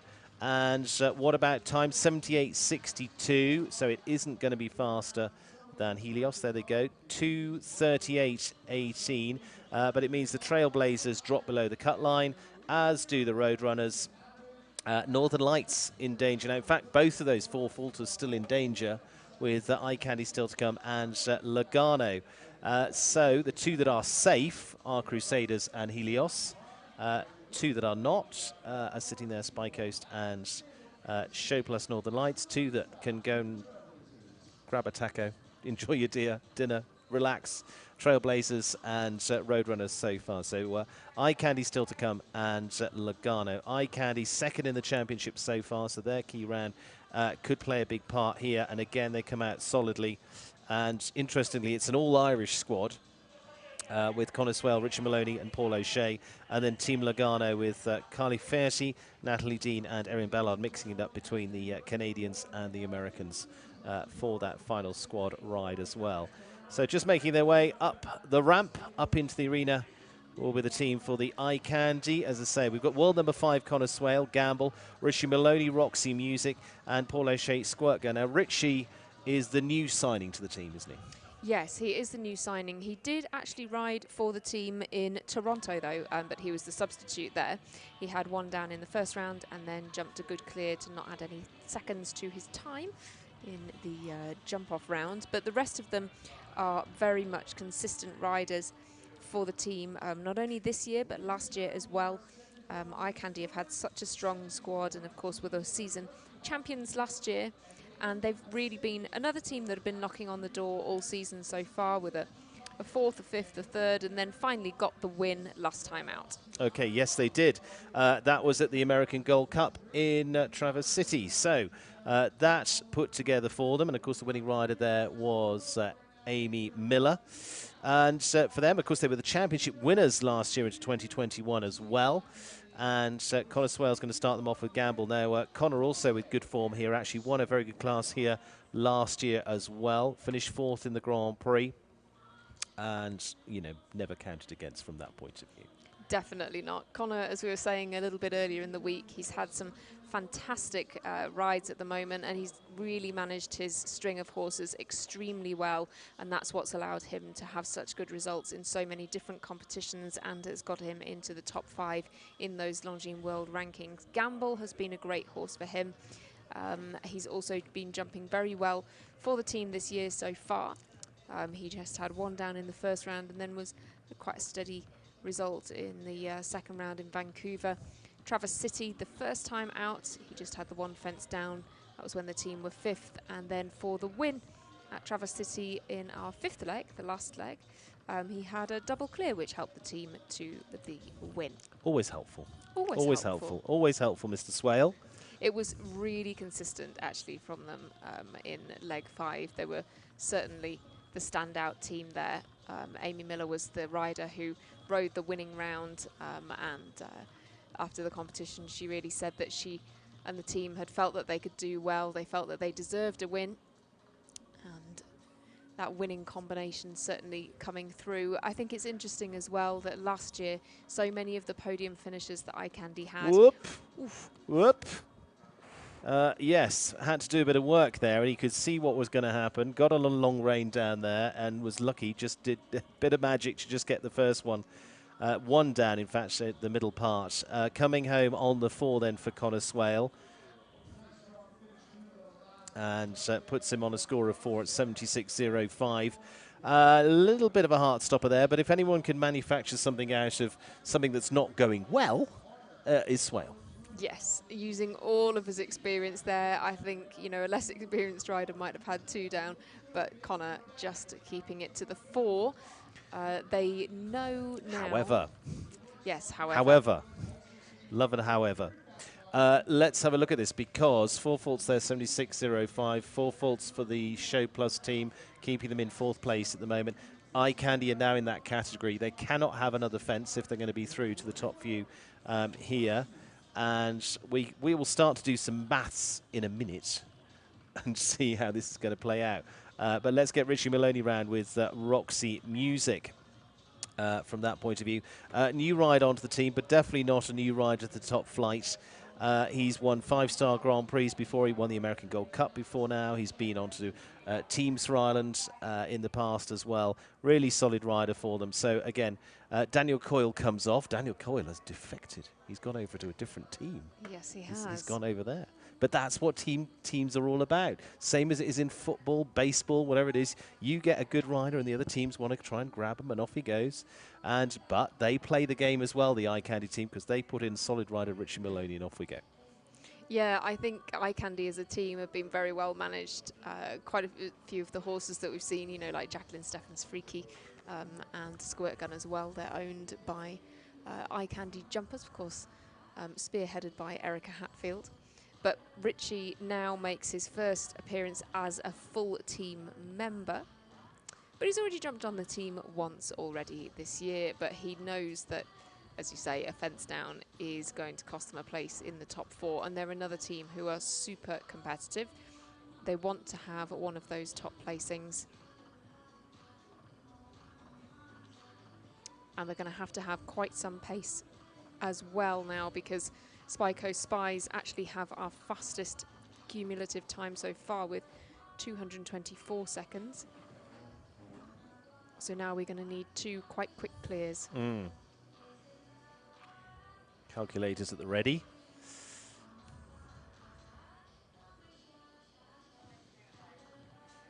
The key, don't have the last fence. Steady, Eddie. Whoa, there we go. Got it. It is going to be on the clear at 76.25. And so staying at the 4 for the team. Richie Maloney, Roxy Music on the 0. Connor Swale, the 4. So what he's got to think about here, well, is 2 sets of times, really. Show Plus at 2:43.27. Minus that off the 1:52.30. And Hannah's working it out as we do it. And it's 90.97. No? Yeah. I'll let you do that one. And we'll work out how that is going to come out against those there. But yes, that would be about right. 1:52 against 2:43. Yeah. So there is plenty of space there. What they would like to be is probably a little bit more secure and be in the territory of the Spy Coast team, are on 2:24 minus 1:52.30, which is going to come out at 71.7, which is going to have to be very pacey compared to what we've seen so far. So somewhere around there. If they want to go into 3rd place, then Paul has to be 71.7 or faster. But they really need to be in the top 4. But certainly 3rd would be much more comfortable, just in case Legano also get there. Just get the clear done. Get it done. He's very capable of doing that. Paul O'Shea, of course, who was the anchor man for the team last year as well, came out as the individual winner through the season. He was actually 2nd in the Grand Prix here in Atomi last year as well. That was on Chancelloress. But Squirt Gun has really been the horse of the team competition for Major League Jumping as well, has been absolutely suited to this and has done so well in it so far. O'Shea then to try and deliver it for the Eye Candy squad, but it's going to be very much on the cusp until the very end here. So it's keep an eye on those 4s. So far, I would say, based on a 90 time, which would give him time faults anyway, so he can't go into that territory. Yeah. They are going to be faster if he leaves them all up than the Show Plus team. Yeah. Team Legano, I still think, are a little bit of an unknown quantity, because they've had several not great placings, but also a win. And you never know, they could well pull it off here today. Oh, 79.38. 79.38, but with the 0 score from Paul O'Shea and Squirt Gun added to the 4 earlier on, 1:52.30 will magically go up to 2:31.68. Down go the Maple Leaf there of the Show Plus Northern Lights team. Their light has faded, I'm afraid, as they drop below the cut line. They're extinguished for the evening. The Eye Candy team are the sweetest of them so far to stay in that position, but they are going to be under pressure because there's one team left to go. Eye Candy going into 4th place. Spy Coast, safe. Yep, Spy Coast definitely safe. Spy Coast are going to have another good result. Helios are also going to have another good result. Crusaders definitely as well. I really do feel for the Northern Lights. I have to say, you know, this is the 2nd time that they've been the slowest 4 falters. I mean, you know, they might end up in 6th yet, depending on what Team Legano do. But, you know, still only having 4 faults, but it's the time that's causing the problem for them. There we go. Legano are going to be last to go. Team Legano with Carly Fairty, Natalie Dean and Erin Ballard. Been a mixed season for them so far as they're sitting in 8th place in the championship, but they did have a win in Ottawa a few weeks ago as well, so that helped lift things back up. It lifts the spirits as well. First few were down at the wrong end of the results scale, weren't they? But as I say, they did have that lift up. Yes, they did. They were placed 7th, 8th, 6th before then winning in Ottawa, and then unfortunately 8th last time out at Traverse City. That was just a little bit tricky. Vanessa Hood's round there was the one that really caused them some problems at Traverse City. They're actually one of the only teams that have used every single rider on the squad already, at least once this season. Kent Farrington's a key member of this team as well, and he's jumped for them 3 times this year, and he's really a rider that is one of the leading lights of the team, really. Well, leading riders in the world. Yes, leading rider in the world. Let's not underestimate this one. Absolutely. Carly Fairty of Canada, Elite Chin de Solo will go first. Then it will be Natalie Dean and Camilla D. And finally, Erin Ballard and Narcotic Carly to go first. It's been going very well in the 2-star competitions so far, including onto the teams in Traverse City, as you mentioned, to that lineup there as well. Pressure for her. Erin Ballard is going to be the experienced one to go last, World Championship rider for the team. Carly a little bit less experienced within this, but again, they put her out first, said you get the job done, and then they will work from there. Yeah, Carly's had a little bit of a mixed bag of performances for the team. This is the 3rd time she's ridden for the team. She rode in Toronto and unfortunately had 4 fences down in round 1. Her teammates there were Natalie Dean and Erin Ballard, and those two both jumped clear. So there again, that's a good example of one rider has a few down, and that just really spoils the party for the rest of them. But then at Traverse City, last time out, she was the clear. And then unfortunately it was Vanessa Hood's quite costly score that brought them down into the 8th place. But Elite Chin de Solo has been going better and better for her as well. They've had some good wins and quite a lot of top 10s this year so far. Just a little bit of a tight moment coming into that Mexican double. Still clear at the moment. Little bit steadier. Now needs some confidence through this triple combination. Oh, no, and then did look as though we might be going. She's just going to gather everything back up. Oh, whoop. Back you come. Yes. So bell goes. They will rebuild that fence. She obviously picks up 4 faults there in there. There's going to be time to be added. It's going to put pay, I would say, to the chances of them getting through. The Eye Candy team can start to smile a little bit more now, but that will be confirmed in a second. On the 4 as they come in, but with seconds to add as well. I think never know yet. This team have just not had the luck. They've got a really talented lineup, and that's a shame. Well, unfortunately, out of the saddle she goes, so that means elimination. The other 2 team riders can go because they also count towards the individual competition here. They're just both have a little wander and stretch across the grass. As you can see, they're both absolutely fine. But unfortunately, Carly Fairty, it is elimination, which means we know for sure, because all 3 scores count. Team Legano, I'm afraid it is good night tonight. And we know that the teams that are in are going to be Helios, Crusaders, Spy Coast, and the Eye Candy team. So Eye Candy are guaranteed their spot now, which is going to make things interesting with them second in the championship. Helios first in the championship. They're both in there as well. In fact, it's 1, 2, 3, 4 in the championship. Are 1, 2, 3, 4 in here. I'm slow, but I'm getting there. Now, as I say, the other two riders can go because, of course, it counts towards the individual. From that point of view, there is prize money on that class as well, so they will keep going, but it does mean that their team are done and dusted.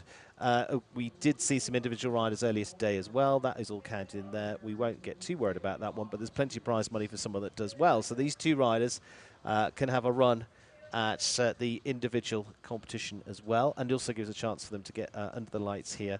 So Natalie Dean won in Spruce Meadows a few weeks ago as well, was part of the winning team in Ottawa, was in fact the winning rider there up in Canada, up at the capital. Young rider medalist in the past, and actually won well in Sacramento over in California the other day at the World Cup show there indoors. She also finished third in the World Cup qualifier there too, so she's been on a good streak of form, which is a shame for Natalie here because she could have transferred that in, but she can go, as I say, for some big prize money here individually in this class as well. Yeah. I will let you do some stats while I look some things up. Yes, I'm sure she would really love to have had a good performance for the team because, as you say, she's really done that in the past. She's been fantastic for the team, helping them to that win in Ottawa with Camilla D, this very horse. Last year, she only jumped either clear or 4 faulting rounds with this horse, so they are pretty consistent and they've gone well here. And looking at this pace, she has got an eye on the individual honours. Shall I give you a little hint on that one? Because John Perez is actually leading individually. He jumped earlier on into the day, went round clear at 72.22. Actually, Lily Keenan that we saw go round with Kado Minka actually went into second on 73.9. So 72.22 is the target for Natalie. And on the clear at the moment for her. She jumped a great double clear for the team at Toronto in August and also came 4th in the winning round competition there, that 5-star winning round class at Angel Stone Tournament. So this horse has got the pace. She's jumped very fast rounds with this horse several times in the past, and that's quite a sharp turn back that she's making.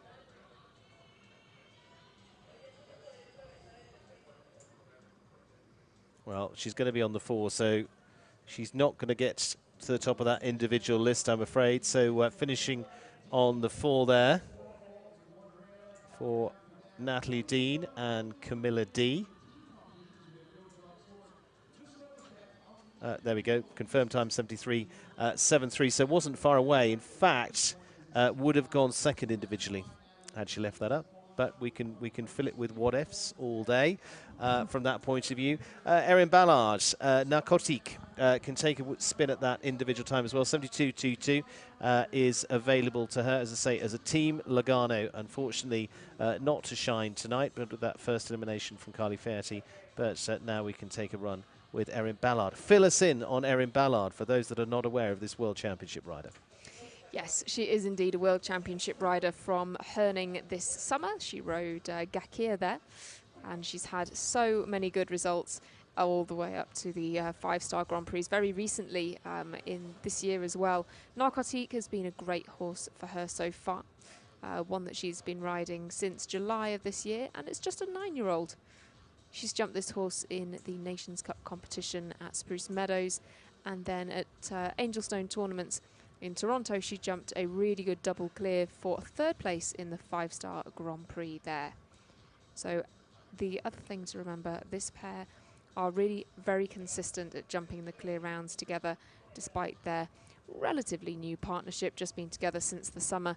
They've jumped 9 international clears so far together out of 12 rounds, so that gives you a 75% clear round rate for the combination. Definitely a really good combination for a team competition. It's just a pity that with the elimination of Carly and with all 3 scores counting, that unfortunately is the end of the day for Team Legano. It is, I'm afraid, and for their Farin Ballard, as you mentioned, it'll still be a good time for them, and I'm already getting the news of who is going to be competing on the teams into round 2, because those 4 teams coming in with Team Helios, with the Eye Candy team, with the Spy Coast team, and the Crusaders. Erin Ballard finished on the 4 there at 76.51, done and dusted for the first round of Major League here, and we will just remind you of what that looks like for those teams. Team Helios going through, and I say it's the 1, 2, 3, 4 in the championship as well, which is what is going to be really interesting here too from that point of view. And it's going to be Helios sending in, they're getting in reverse order, so Icandy will go first. So why don't I start there? Second in the championship at the moment, Paul O'Shea and Richie Maloney to go into round 2. Spy Coast is going to be Shane Sweetnam and Lacey Gilbertson. Crusaders is going to be Nick Pizarro and Tanemara Makari. And finally, Team Helios with Ashley Bond and Bliss Hears, saving Eugenio Garza until the end. Of course, the third rider for each team then goes last into the one rider that goes into the third round. So into the second round, they put 2 riders. 1 rider goes into the third round. What we decide in round 2 is who is going to compete to go into the final bronze medal ride-off, or who will ride off for silver and gold. I will keep it as simple as that. We're going to be taking a little bit of a break for around just over 10 minutes, a little bit beyond that, and we are going to be back with that second round in the run-up there and take you through what the course is going to be. But a good start for those 4 teams. It's a big one for the championship, with 4 of the top 4 going into this next round. And I say it's stage 6 of 10. It makes it ever more interesting. As I say, we're going to take a breather, back just around 12 minutes time.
all you need to know about round 2.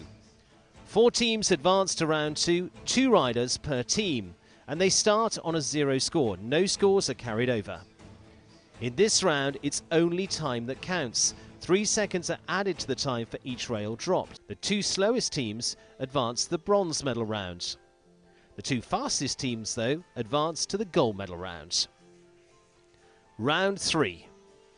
Here the decider. This is where the battle really comes down to the finish. 1 rider per team, the rider that did not jump in round 2. Here you play the strategy. The winner, simply the fastest from your round. Speed puts you on the podium. Well, here's the teams that are going into that next round. Round 2, as mentioned in the voiceover there. It is going to be Helios, Crusaders, Coast Spies, and Eye Candy into round 2. So 2 riders for each team in this round. Slightly different, as it says in there, Table C. What does that mean for those not familiar with the sport? It just simply means seconds added. So 3 seconds added if they have a fence down. That's all you need to worry about. And the 2 times are added together. The top 2 teams from this round go forward to compete for the gold medal and the silver medal in that final round with the 1 rider. Those that are 3rd and 4th will go against each other to see who fits on the podium and gets the 3rd spot. I will try and keep it as simple as that. Times added, seconds added, all added up together. Basically, all you need to be is as fast as you can. Your fastest will get to the top, and that's what it will be all over about. Shortened course this time for how this comes together as well. We'll give you a spin around that. And we're starting over what was fence 5, the Benorte fence. And that is going to be coming up the arena from that point of view. It was going now up to fence 2. So it's jumping in the opposite direction this time. So going up the arena side, right to the Mama fence at fence 2. For the wonderful Italian restaurant that it represents. A spin back there, like spaghetti, as we can see by the line here. It is going to be right across the center. Big slice, like the pizza, over the Canade fence at fence 3. Coming up into the Mexico double. 2 parts here, as it says, a double. 1 stride in the distance here. Across to the side of the arena to the Aero Mexico fence, 150 spread on the Oxa here. They're going to be wanting to probably come a little bit tighter than that line is showing them there. And then this is a good spin back here to what is 3 light poles up there next to the verticals on course. So from there, it is 1 final little dramatic finish to finish off as they will go to what is now dubbed fence 16, which was the last part of that Otomi triple combination. And now it's an Oxa, which means, very simply, it's got a back bar on it. It's not just 1 straight up and down line. It's got a back bar on it, as is illustrated by the graphic there as well.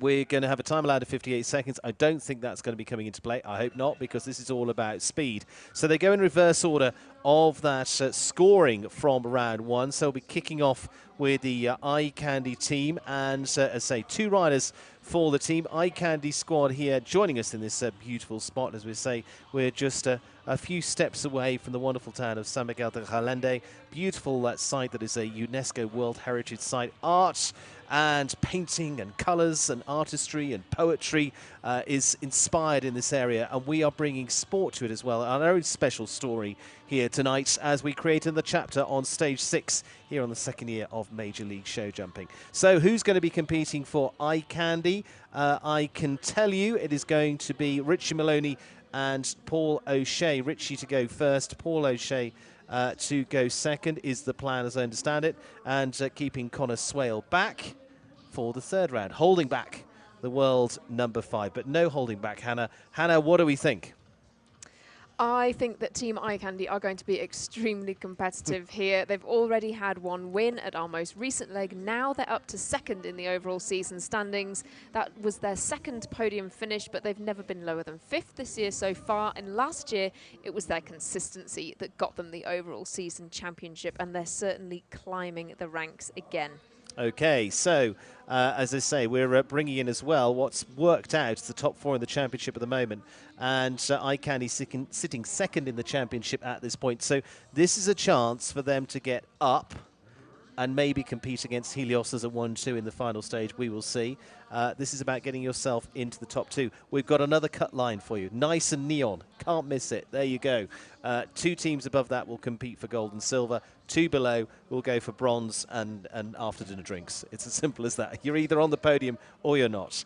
So Richie Maloney of Ireland, Roxy Music will start off for the team for Eye Candy. Like we say, new signing, but not a new name if you've been following the sport of show jumping, especially in the United States where he's been based for quite some time now.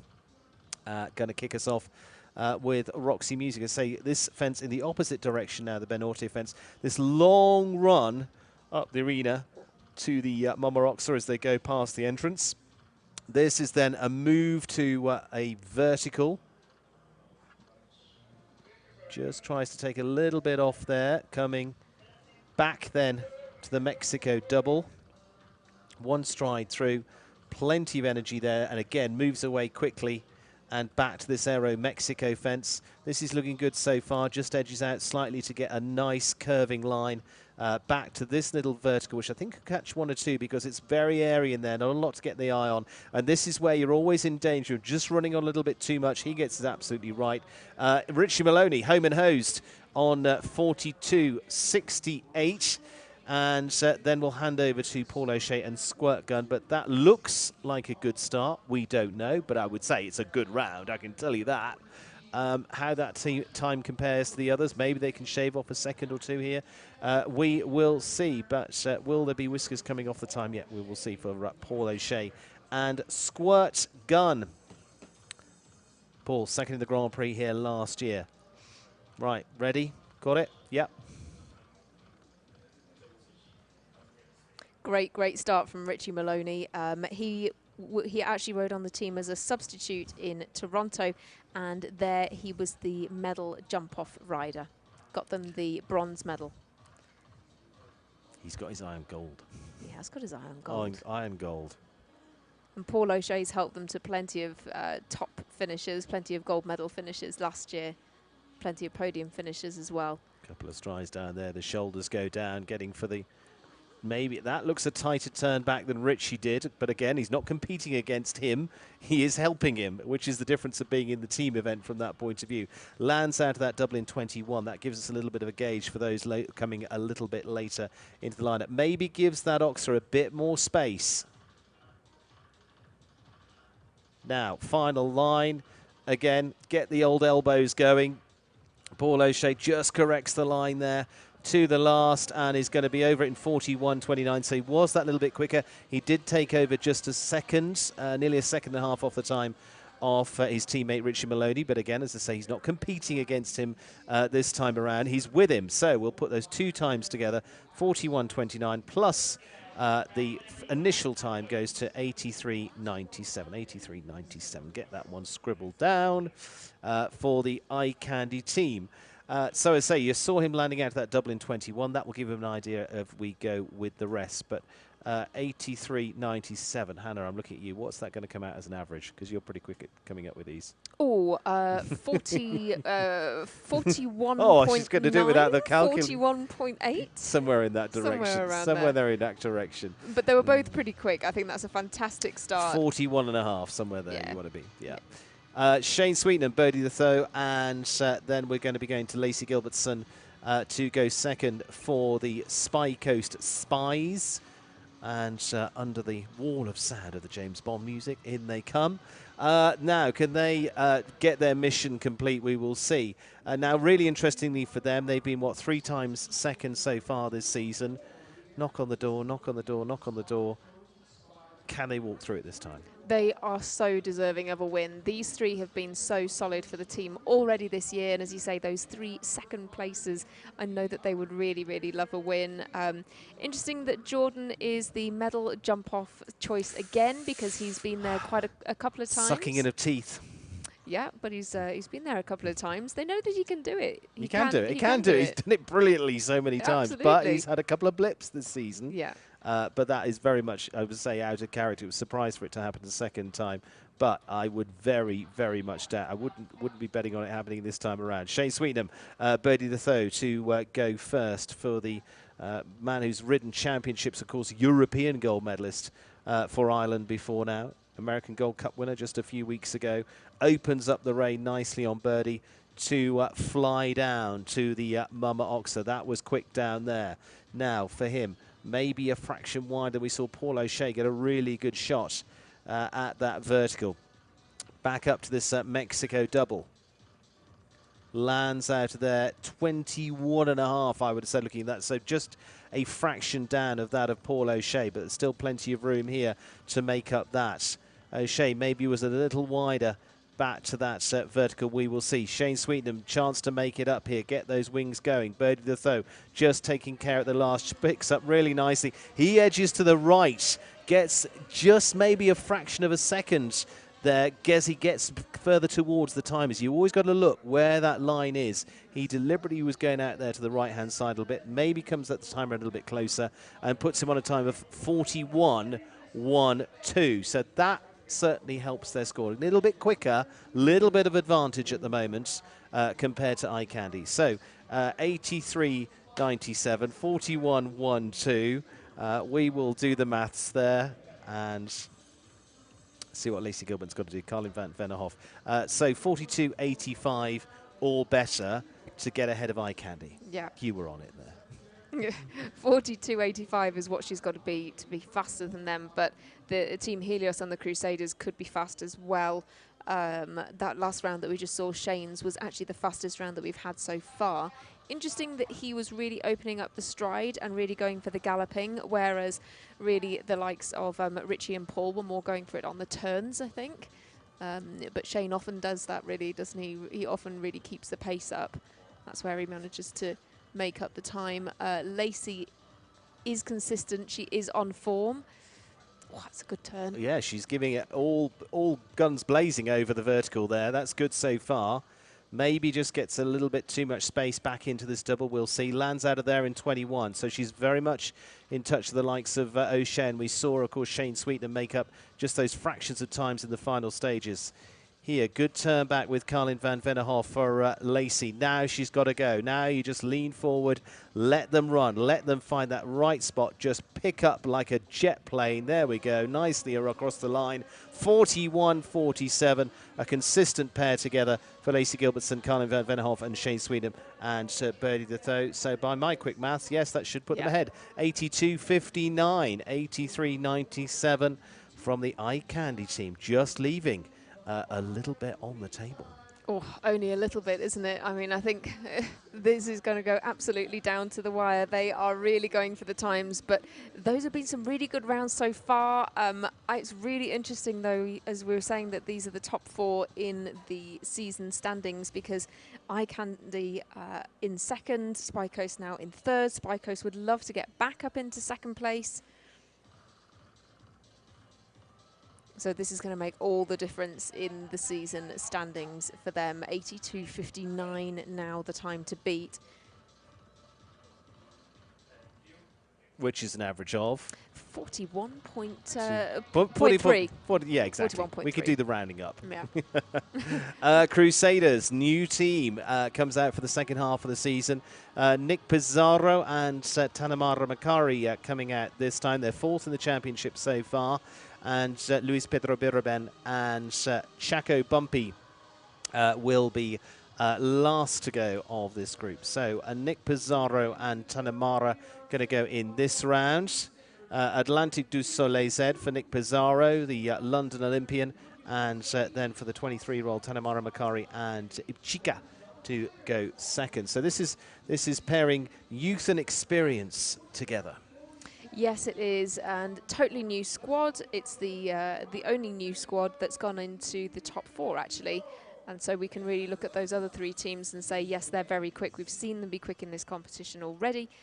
These three, or these two that we're about to see, not quite sure how they'll go here, but we know that they're very experienced competitors, and we know that they can, of course, perform under pressure and in a jump-off.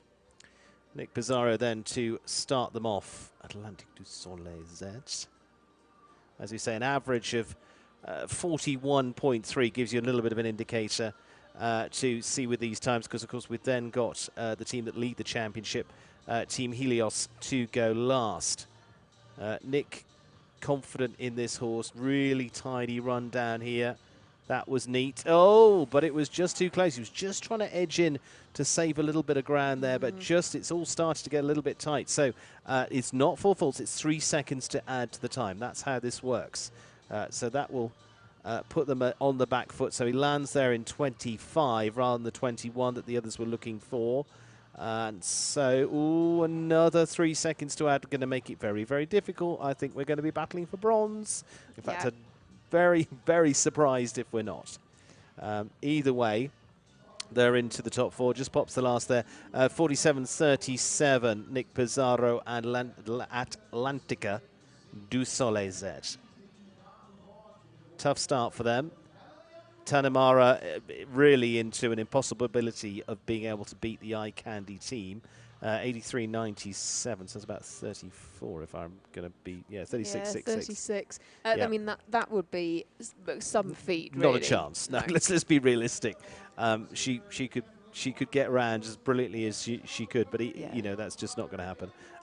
But again, still get the job done. Yeah, still get the job done. I mean, actually, it's not, it's not impossible for them to still be, well, as you say, they're going to be in the bronze medal. They're going to be in the bronze medal off. The question is whether they're going to be going against Eye Candy or whether they're going to be going against Helios. That's the key bit of this. But actually, this is a good experience round for Tanimara as well, because this is her first time coming into this too. She's been doing the under-25 competitions in Wellington, Florida early this year, really getting some good mileage there. She's getting a nice balanced round here. She's not under pressure now because she doesn't have to go to the races, because she's not going to make any great difference to that. But obviously they want to get team done and dusted and make sure they're into that next round. But unfortunately has a sit tight. Well sat. Well, key is to get this finished off. Yeah, this is 100% into the the bronze medal jump off if she can finish. But I think actually she'll still see what she's. Yeah, no, she's going to come back up. I was just looking where she was going in the ring then, because.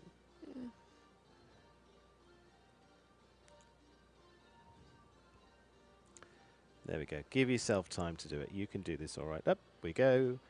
And, a little bit of a long way off. Sit tight, but she's off, unfortunately. She is up. She's sitting planted on the grass, but okay. Both are all okay. I think just a little bit of pride, unfortunately, is damaged. But other than that, as I say, first time into the team. Medic's just checking her out because they will do that as a matter of course. And Ibchika just having a little spin around this beautiful grass arena. They'll be reunited in a moment. But it does mean that the Crusaders, it will be elimination for them into this round. However, they can still have a rider in the bronze medal jump off, I believe. I think so. Because we discount the scores from this round when we then go into round 3. But that is really unfortunate because they were going well. And the Crusaders had some great rounds earlier. As you say, Ibchika just doing a bit of a tour of the arena in front of us.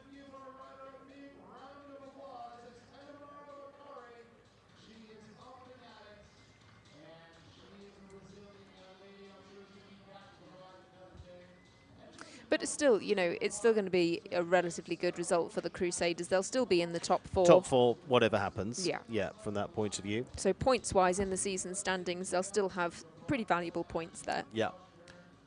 So as you say, they still can go through. So they could still get third, depending on how this plays out. So whatever happens, they're going to go through to that last round.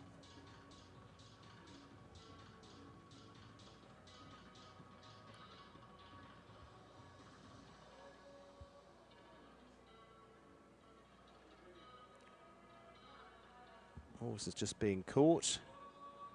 Well, I say being caught, just the horse is... Ibchika's just standing looking at everybody else in the corner, is quite happy. And just saying, you can all come to me.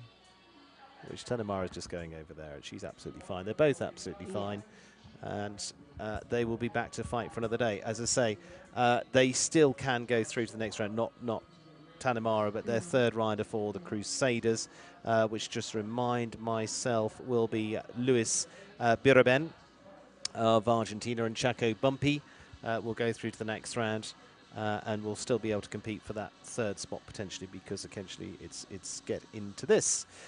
So we are still with the team to remain with Helios, with Bliss Hears and Ashley Bond, looking to get themselves potentially into that gold medal run. We will see. And Team Helios always have very fast riders. But as we were saying, in order to go into the lead, they would have to be...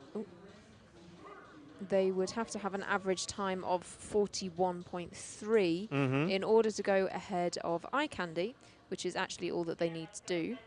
They need to have an average time each of, well, about 42 seconds, 41.9. Just short of the 42 seconds. So let's go into the final team, and it's the team that lead the championship at the moment, Team Helios. Bliss Hears and Ashley Bond going to go into this round. Eugenio Garza will remain ready for the final push. The question is he going to be running to go for bronze? Is he going to be going for gold? We will see. We will find out in about 90-odd seconds' time. Literally going to be about 2.5 minutes away from knowing that one. Bliss Hears will go first with the fabulous Antidote de Mars, a horse that's been a star for the US team before now on home ground, and also top 3 in the Grand Prix here last year as well.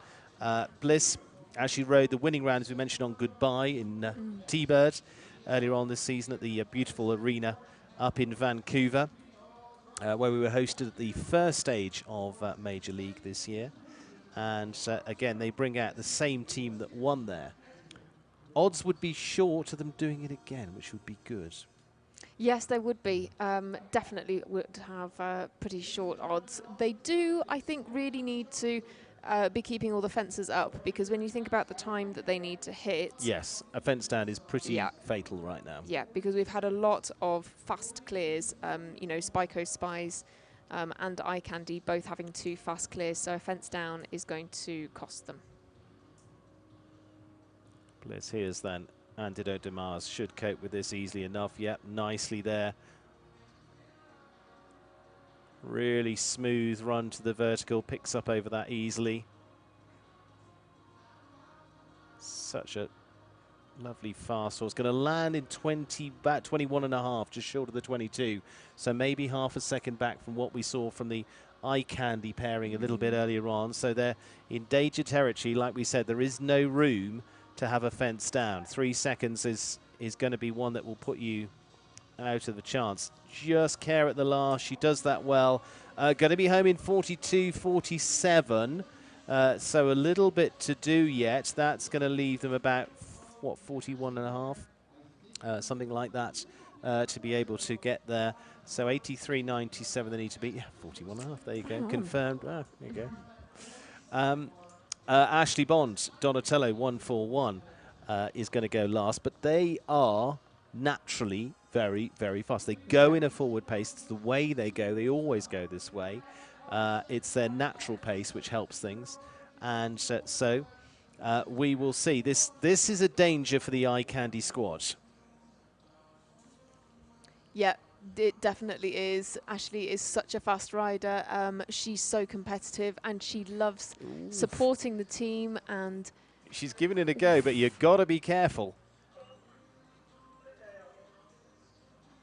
Rode at the Olympics last year with this combination. They are very good at getting across the fence. Landed there well ahead.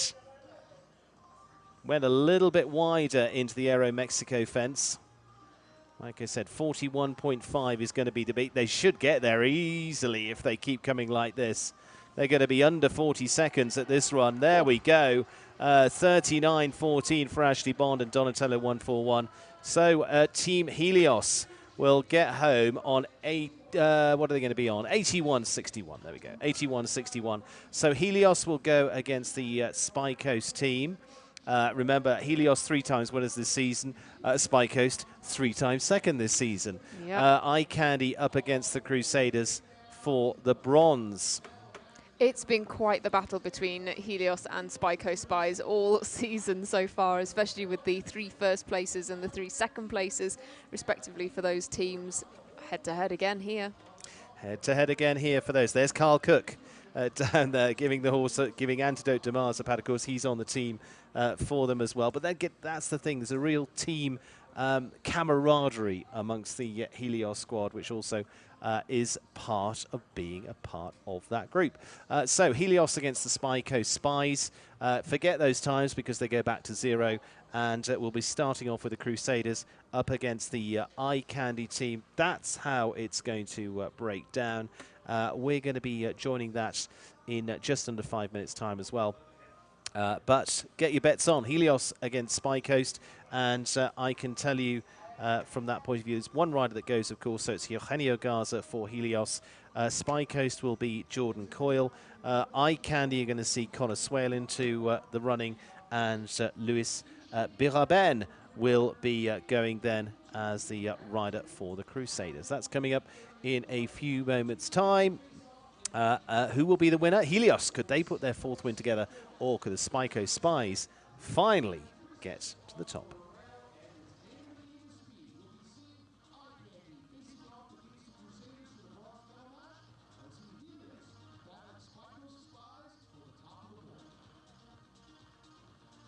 Premier Equestrian, the #1 choice for footing products.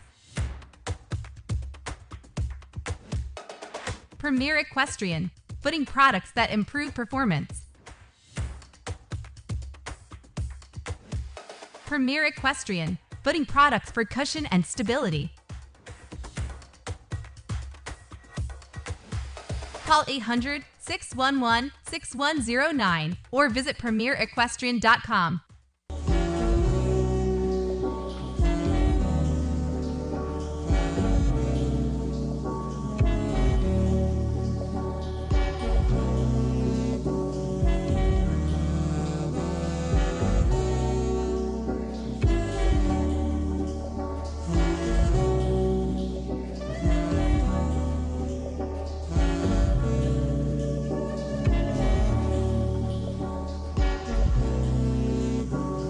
I'm Danielle Toronto, and we are customers of Marshall and Sterling.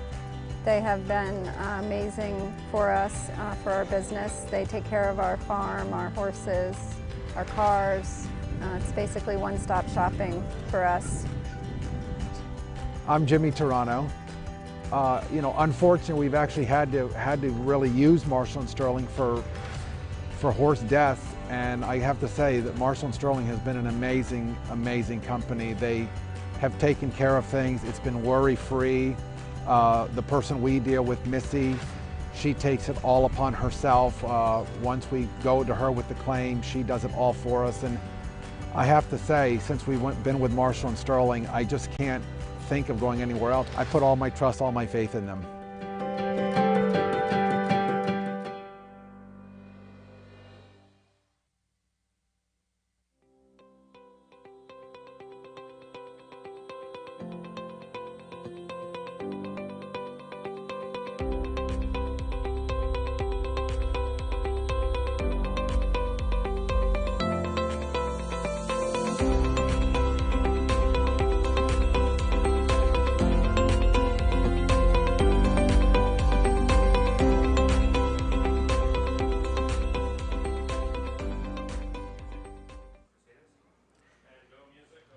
So as they ride in, this is what it's going to look like. It is going to be in reverse order. Crusaders against Eye Candy for the bronze.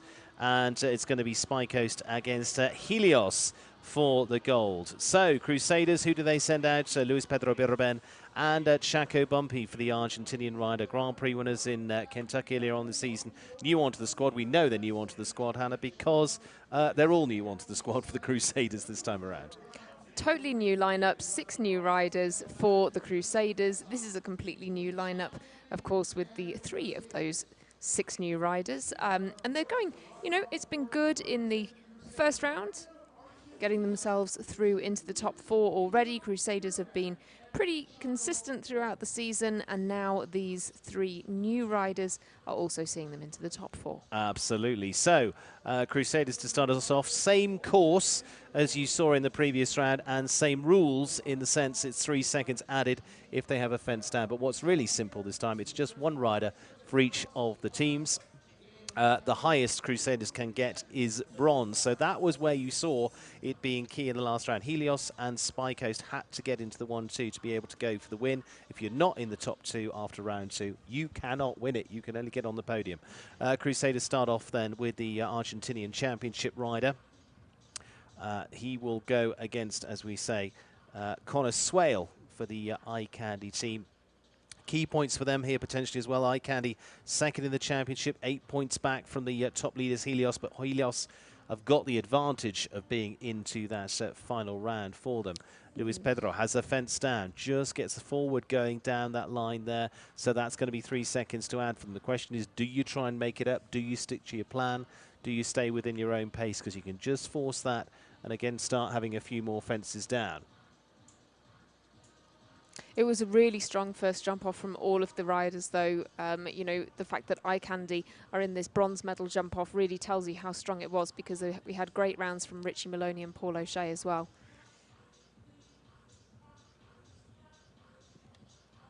Coming home on around 46, yeah, 46-1 for Luis Pedro Birroben and Chaco Bumpy. So that leaves the door open for Eye Candy, you would say, because we saw the teams in the last round scoring around the 41-second mark. Eye Candy, Connor Swale, big chance here for getting some points, but it's not going to be enough whatever happens to get to Helios, because there is already that gap, and we know Helios are going to be in the top 2 whatever happens.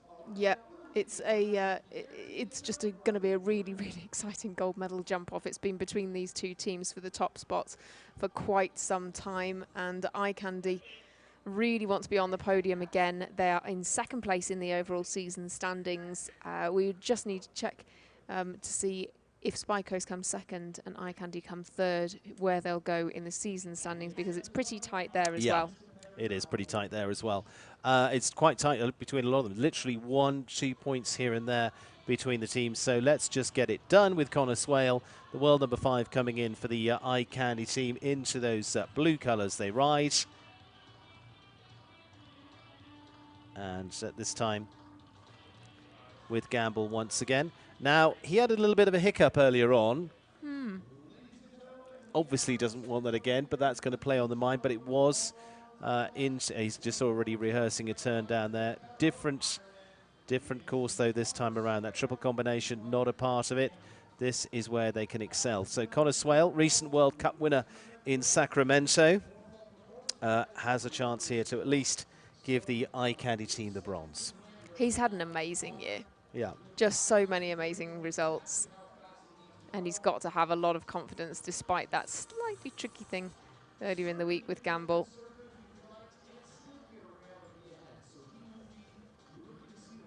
He's a very fast rider. The horse can be fast as well. 46.21 was what he's got to beat. It is, absolutely, from that point of view. But, yeah, we've seen the rest round in 41, 42. So even if he had a rail, it may not be fatal for him. But we're not wishing that on them at all. They would go for a good, quick clear here for Swale. Good start. He was having a little look at this turn. Pays off for them. Giving himself a little bit of space at the Mexico fence. Lands there in 22, as we've got an idea from the previous rounds. That should bring them home in about 43 seconds. It was a last-minute turn up there. It's going to cost them a fence as they get in trouble. So there's 3 seconds to add. So Swale now under pressure with that last fence inside as they come down to it. 46.21 to beat. It's going to be very much touch and go between the two. 45.45 with the 3 seconds to add in there for Connor Swale and Gamble. It just about pays off. Crusaders 46.21.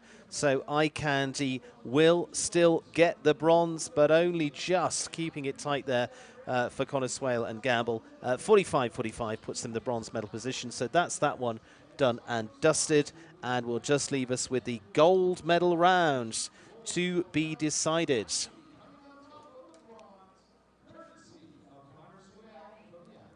So Eye Candy going to get some key points here again. Winners in Traverse City a few weeks ago, second in the championship, say 8 points back from Helios. Now it's all about the threes, because Helios have won 3 times this season. Coast Spies have been second 3 times this season as well, and on 2 of those occasions it has been behind that of the Helios team. So this very much a grudge match between them. Can they get it decided? Now, we mentioned earlier on, Jordan Coyle was riding off for 2 of those wins for the Coast team. Didn't work out 2 eliminations with this same ride, Picador. I would be amazed if that is happening again. I think we've got a highly competitive jump-off coming against, of course, home rider, Mexico's Eugenio Garza. So will home spirit add to this as well? Jordan Coyle and Picador to go first of the 2 into this final ride-off for the gold here in San Miguel de Allende, this beautiful, wonderful site here in Atomi.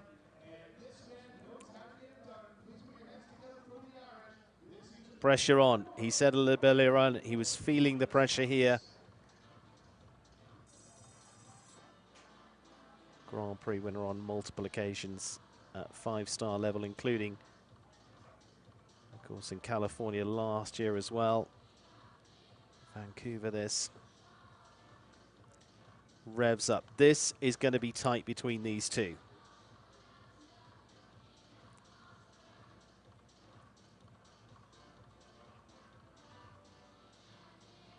Down, gets them going, racing style. Picks up nicely, pretty tight up to the standard there as well. Good shot across the vertical. Doesn't drift too far either. Lands there in 20. This is one of the fastest so far. And that is a chancy one too. It's a very chancy one that doesn't pay off. Just gets very tight up there, so he's got 3 seconds to add. Keep the balance up here. It's still going to be a very quick round from Jordan Coyle, but 3 to add for them. Oh, and a little look at the last fence. 42.53, even with the add in there for them. So that would have been 39.53. That was blistering pace, but with a fence down, 3 seconds at it, it's still very, very competitive indeed. 42.53 is no giveaway time from what we've seen so far. Eugenio Garza then. Victor Finn, DHZ.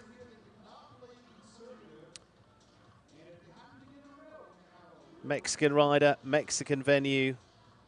Road to a win last year as well as part of his team. This year it's Team Helios on that winning team at Thunderbird as well. Bliss Hears was the rider that rode the final round there with Goodbye. Now the turn of Eugenio.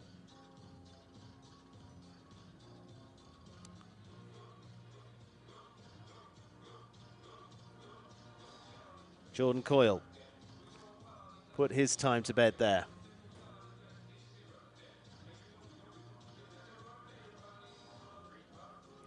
.42.53 to beat. Eugenio Garza. No room for nerves now. Time to put that lump in the throat behind you, and it's time to light up the fire. Spicy run needed from Eugenio Garza. Victor Finn, DHZ, under pressure here as the last to go here in Otomi. Can he do it? Still with that fast round, even with the 3 seconds added in for Jordan Coyle. Oh, and we seem to have a loose dog that's come to have a little walk around. And adds to the entertainment. There are now about 200 people saying, come here. Eugenio keeping his concentration.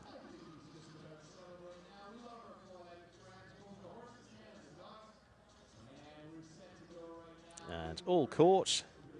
Okay.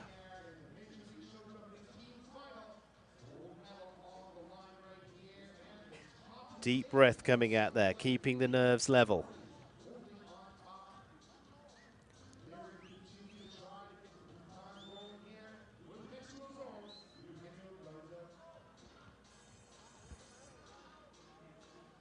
Eugenio then. And look around. Keep cool, keep calm.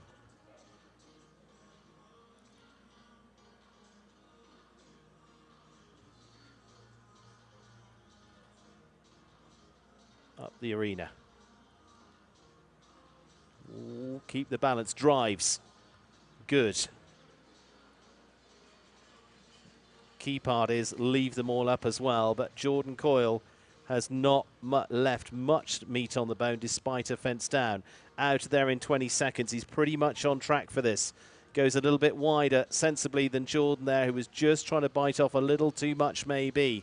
Good run back here. He's looking good. Is it going to be fast enough?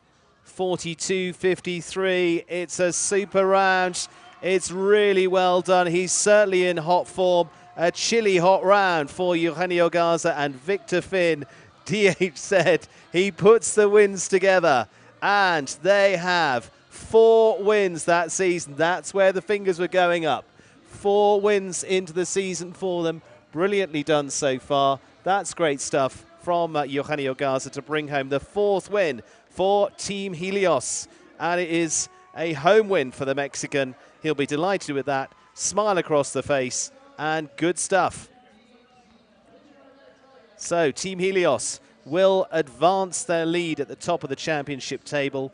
It is in second once again, and it's the 4th time they've been second as well there for the Coast Spies. Eye Candy in 3rd, and Crusaders finishing in 4th place. We'll see in a few minutes after that presentation. Look at him. 1, 2, 3, 4, down to Carl Cook. 4 wins this season for Team Helios. 6 stages completed. There's only 2 they haven't taken home, and that was with Legano and Eye Candy getting ahead of them. There's the confirmed result, as you can see. Gold, silver, and bronze.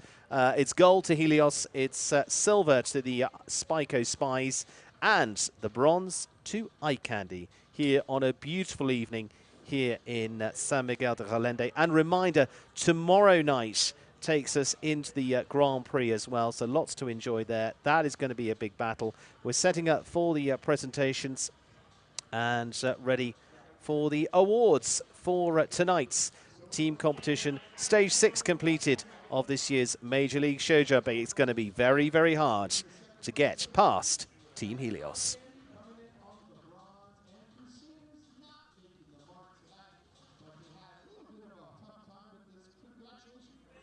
Keep cool, keep calm. Little look at the replay of Eugenio Garza's round with Victor Finn. Up the arena. Good start for them. Keep the balance. Drives. Just to give a little push there. Good. Coming into the Oxa. You've got a really nice key part is leave them all up as well, but Jordan Coyle vertical has not left much meat on the bone despite a fence down. Just got the out there in 20 seconds. Right. He's pretty much on track for this. Rhythm to goes this. A little bit wider sensibly than Jordan there, who was just trying to bite off a little too much maybe. Good run back here. Fence. It's looking good. And then here is where you're thinking about is it going to be fast enough? Ease off too much. 42.53. It's a super round. Right. It's really well done. He's certainly in hot form. Garza a chilly hot round for Eugenio Garza and Victor Finn. There we go. DH said he puts the wins together, and they have 4 wins that season. That's where the fingers were going up. 4 wins into the season for them. Brilliantly done so far. That's great stuff from Eugenio Garza to bring home the 4th win with those for winning Helios riders. And it is sure a home win for the Mexican. He'll be delighted with that with Hannah. Everyone. Ready? Yeah. And we turn it over to Hannah ringside. Eugenio, wow, what an amazing round. And it's a 4th win for Team Helios. Tell us how the team are feeling. The team is feeling great. We came here with high expectations, and we were lucky enough to deliver. The girls did a great Great job in putting me last to go. Never easy to go up against the likes of Jordan, but when you get to see him, it's a big advantage. So thank you to the girls. They did a great job, and I'm just happy I was able to pull it off. And the three of you together is a pretty special combination. You won in Vancouver as a trio. What is it that makes these three of you so special together? I don't think it's just the three of us. I think it's the whole team. The team dynamic is just it's just a pleasure to be a part of. Yes, we're teammates, but I think before that we're friends, and I think that makes a whole of a lot difference in the ring. And we saw your teammates really getting behind you the whole way around there. They were absolutely riding it with you. Tell us a bit more about the team feeling. Yeah, definitely. It was a very tight competition from round 1 up until round 3. And big thanks to Carl, too. He was great on the ground to kind of guide us to what each of us needed to do, and it worked out. So the team is feeling great. One more win for Helios, and we're getting close to the final in California. And as you say, now that's going to put you even further into the lead in the overall season standings. What's the plan for the rest of the season? Keep winning. Simple. Simple as that. How are you going to be celebrating tonight? Fortunate I can't drink today, but I'm sure my teammates will be doing a lot of it. Well, best of luck for tomorrow, and congratulations again on this win. Thank you, Hannah. Thank you very much. Lovely, thank you very much. And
And making their way in our teams in reverse order, of course.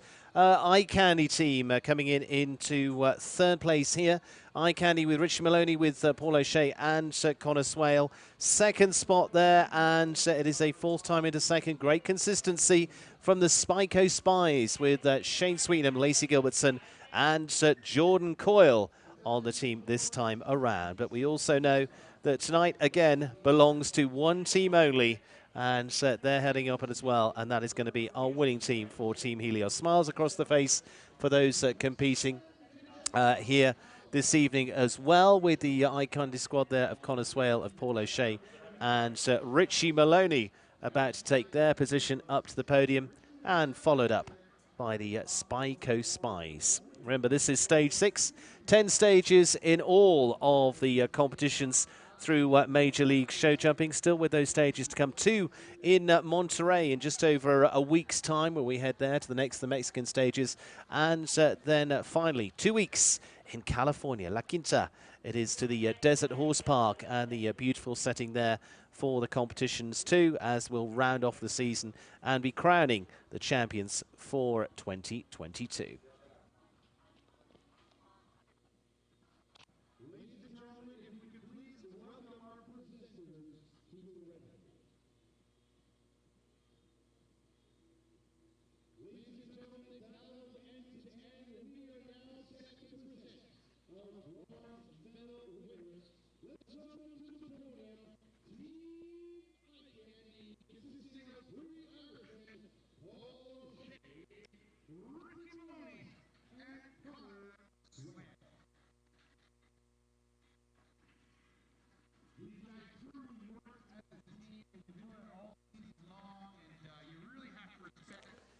And they're being presented up onto the podium. Bronze medal team. Team for Eye Candy, Richie, Paul and Connor, all with the Irish flavour.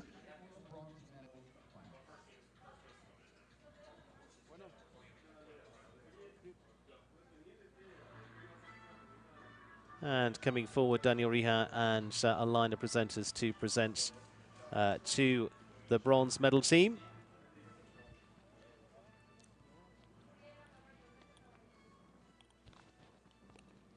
And making their way in, saddled up, Team Helios. Bliss Hears, it's Ashley Bond there leading them in.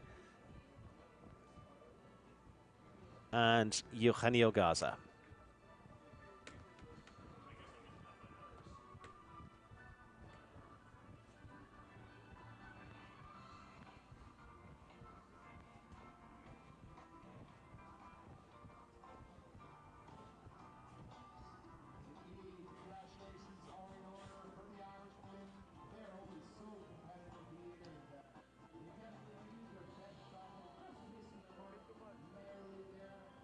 Bliss Hears on foot, but rugged up.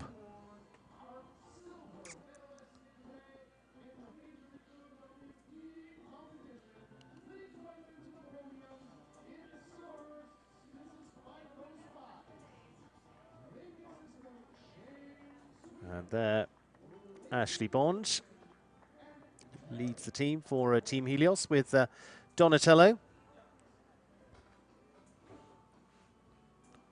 sporting her own rug. She's coming on foot this time for Bliss Hears. Of course, was riding Antidote de Mars.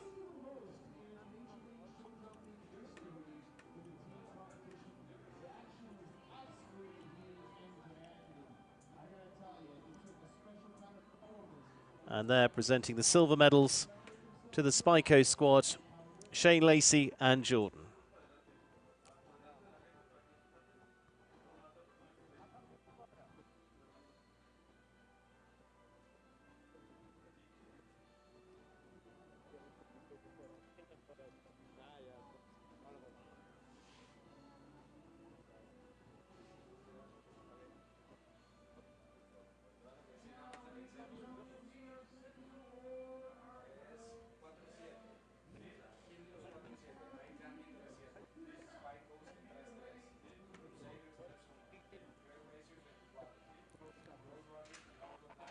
Eugenio Garza dismounting.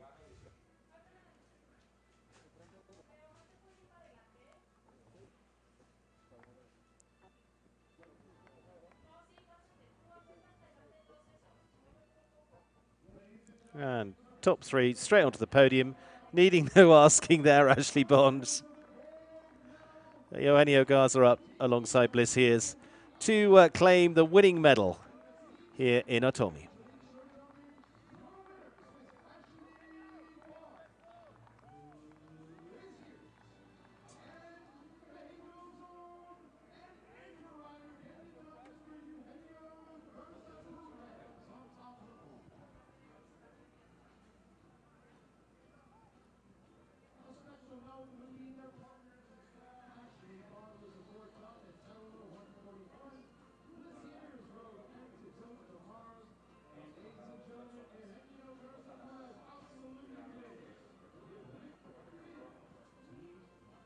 Each receiving congratulations.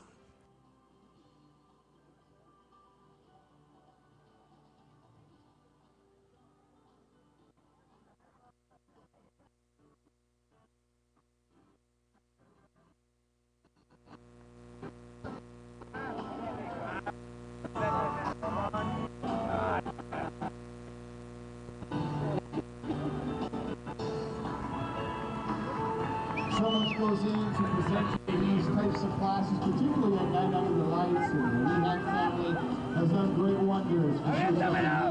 And raising the flowers aloft. Congratulations to a whole lineup of people there in front who are key parts, both in the Major League show jumping and also the events here.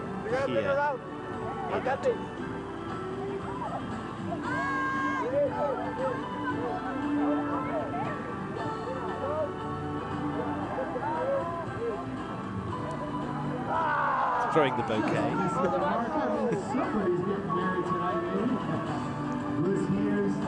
And joined by I think the Rehan family, of course, involved in the events here.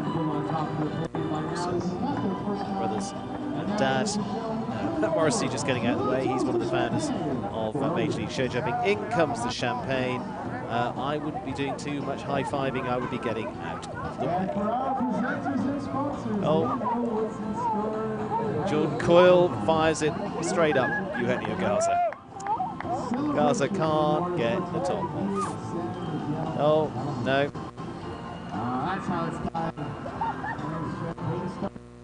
Good teammate splash.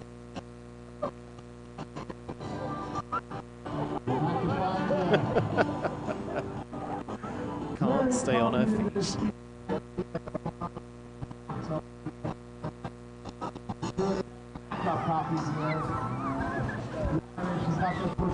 I think the culprit being Paul O'Shea there, getting a few photographers. Actually looks like Connor Swear. There you go, that's what it's all about. Well done's all round.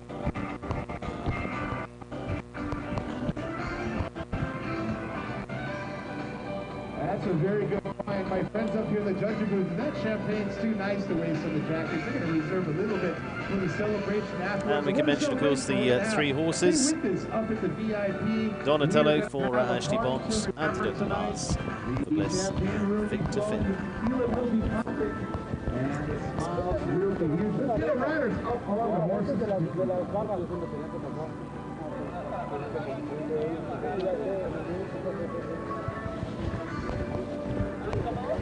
So a reminder, we're back with you tomorrow as well, tomorrow evening, similar time. We will be back for the Grand Prix, and also on Sunday we have the two-star Grand Prix as well, so we're not deserting you for Sunday. If you want something to watch over your Sunday lunch or whatever part of Sunday it is, we will be back. In the meantime, we'll be wrapping up as the horses head on out. Here we go for the team standings for the championship. 10-point deficit between Helios and Eye Candy now. That was 8 going into here, so extended by 2 points.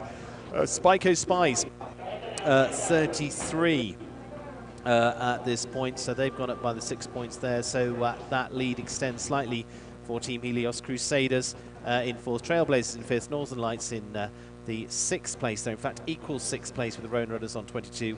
Legano still, I'm afraid, just that one good result for them throughout the season at Ottawa. They will stay into 8th place so far. 6 legs completed.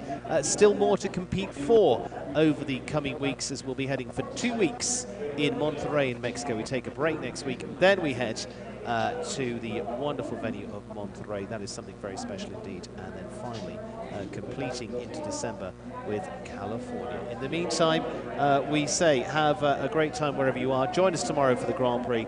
Thank you very much, and from us all, good night.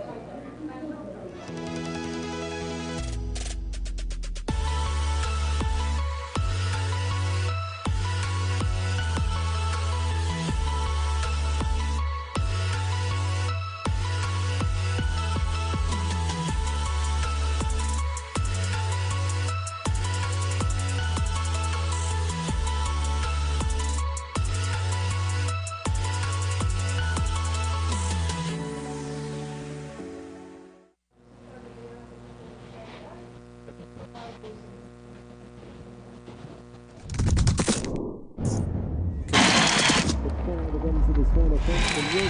We have a new leader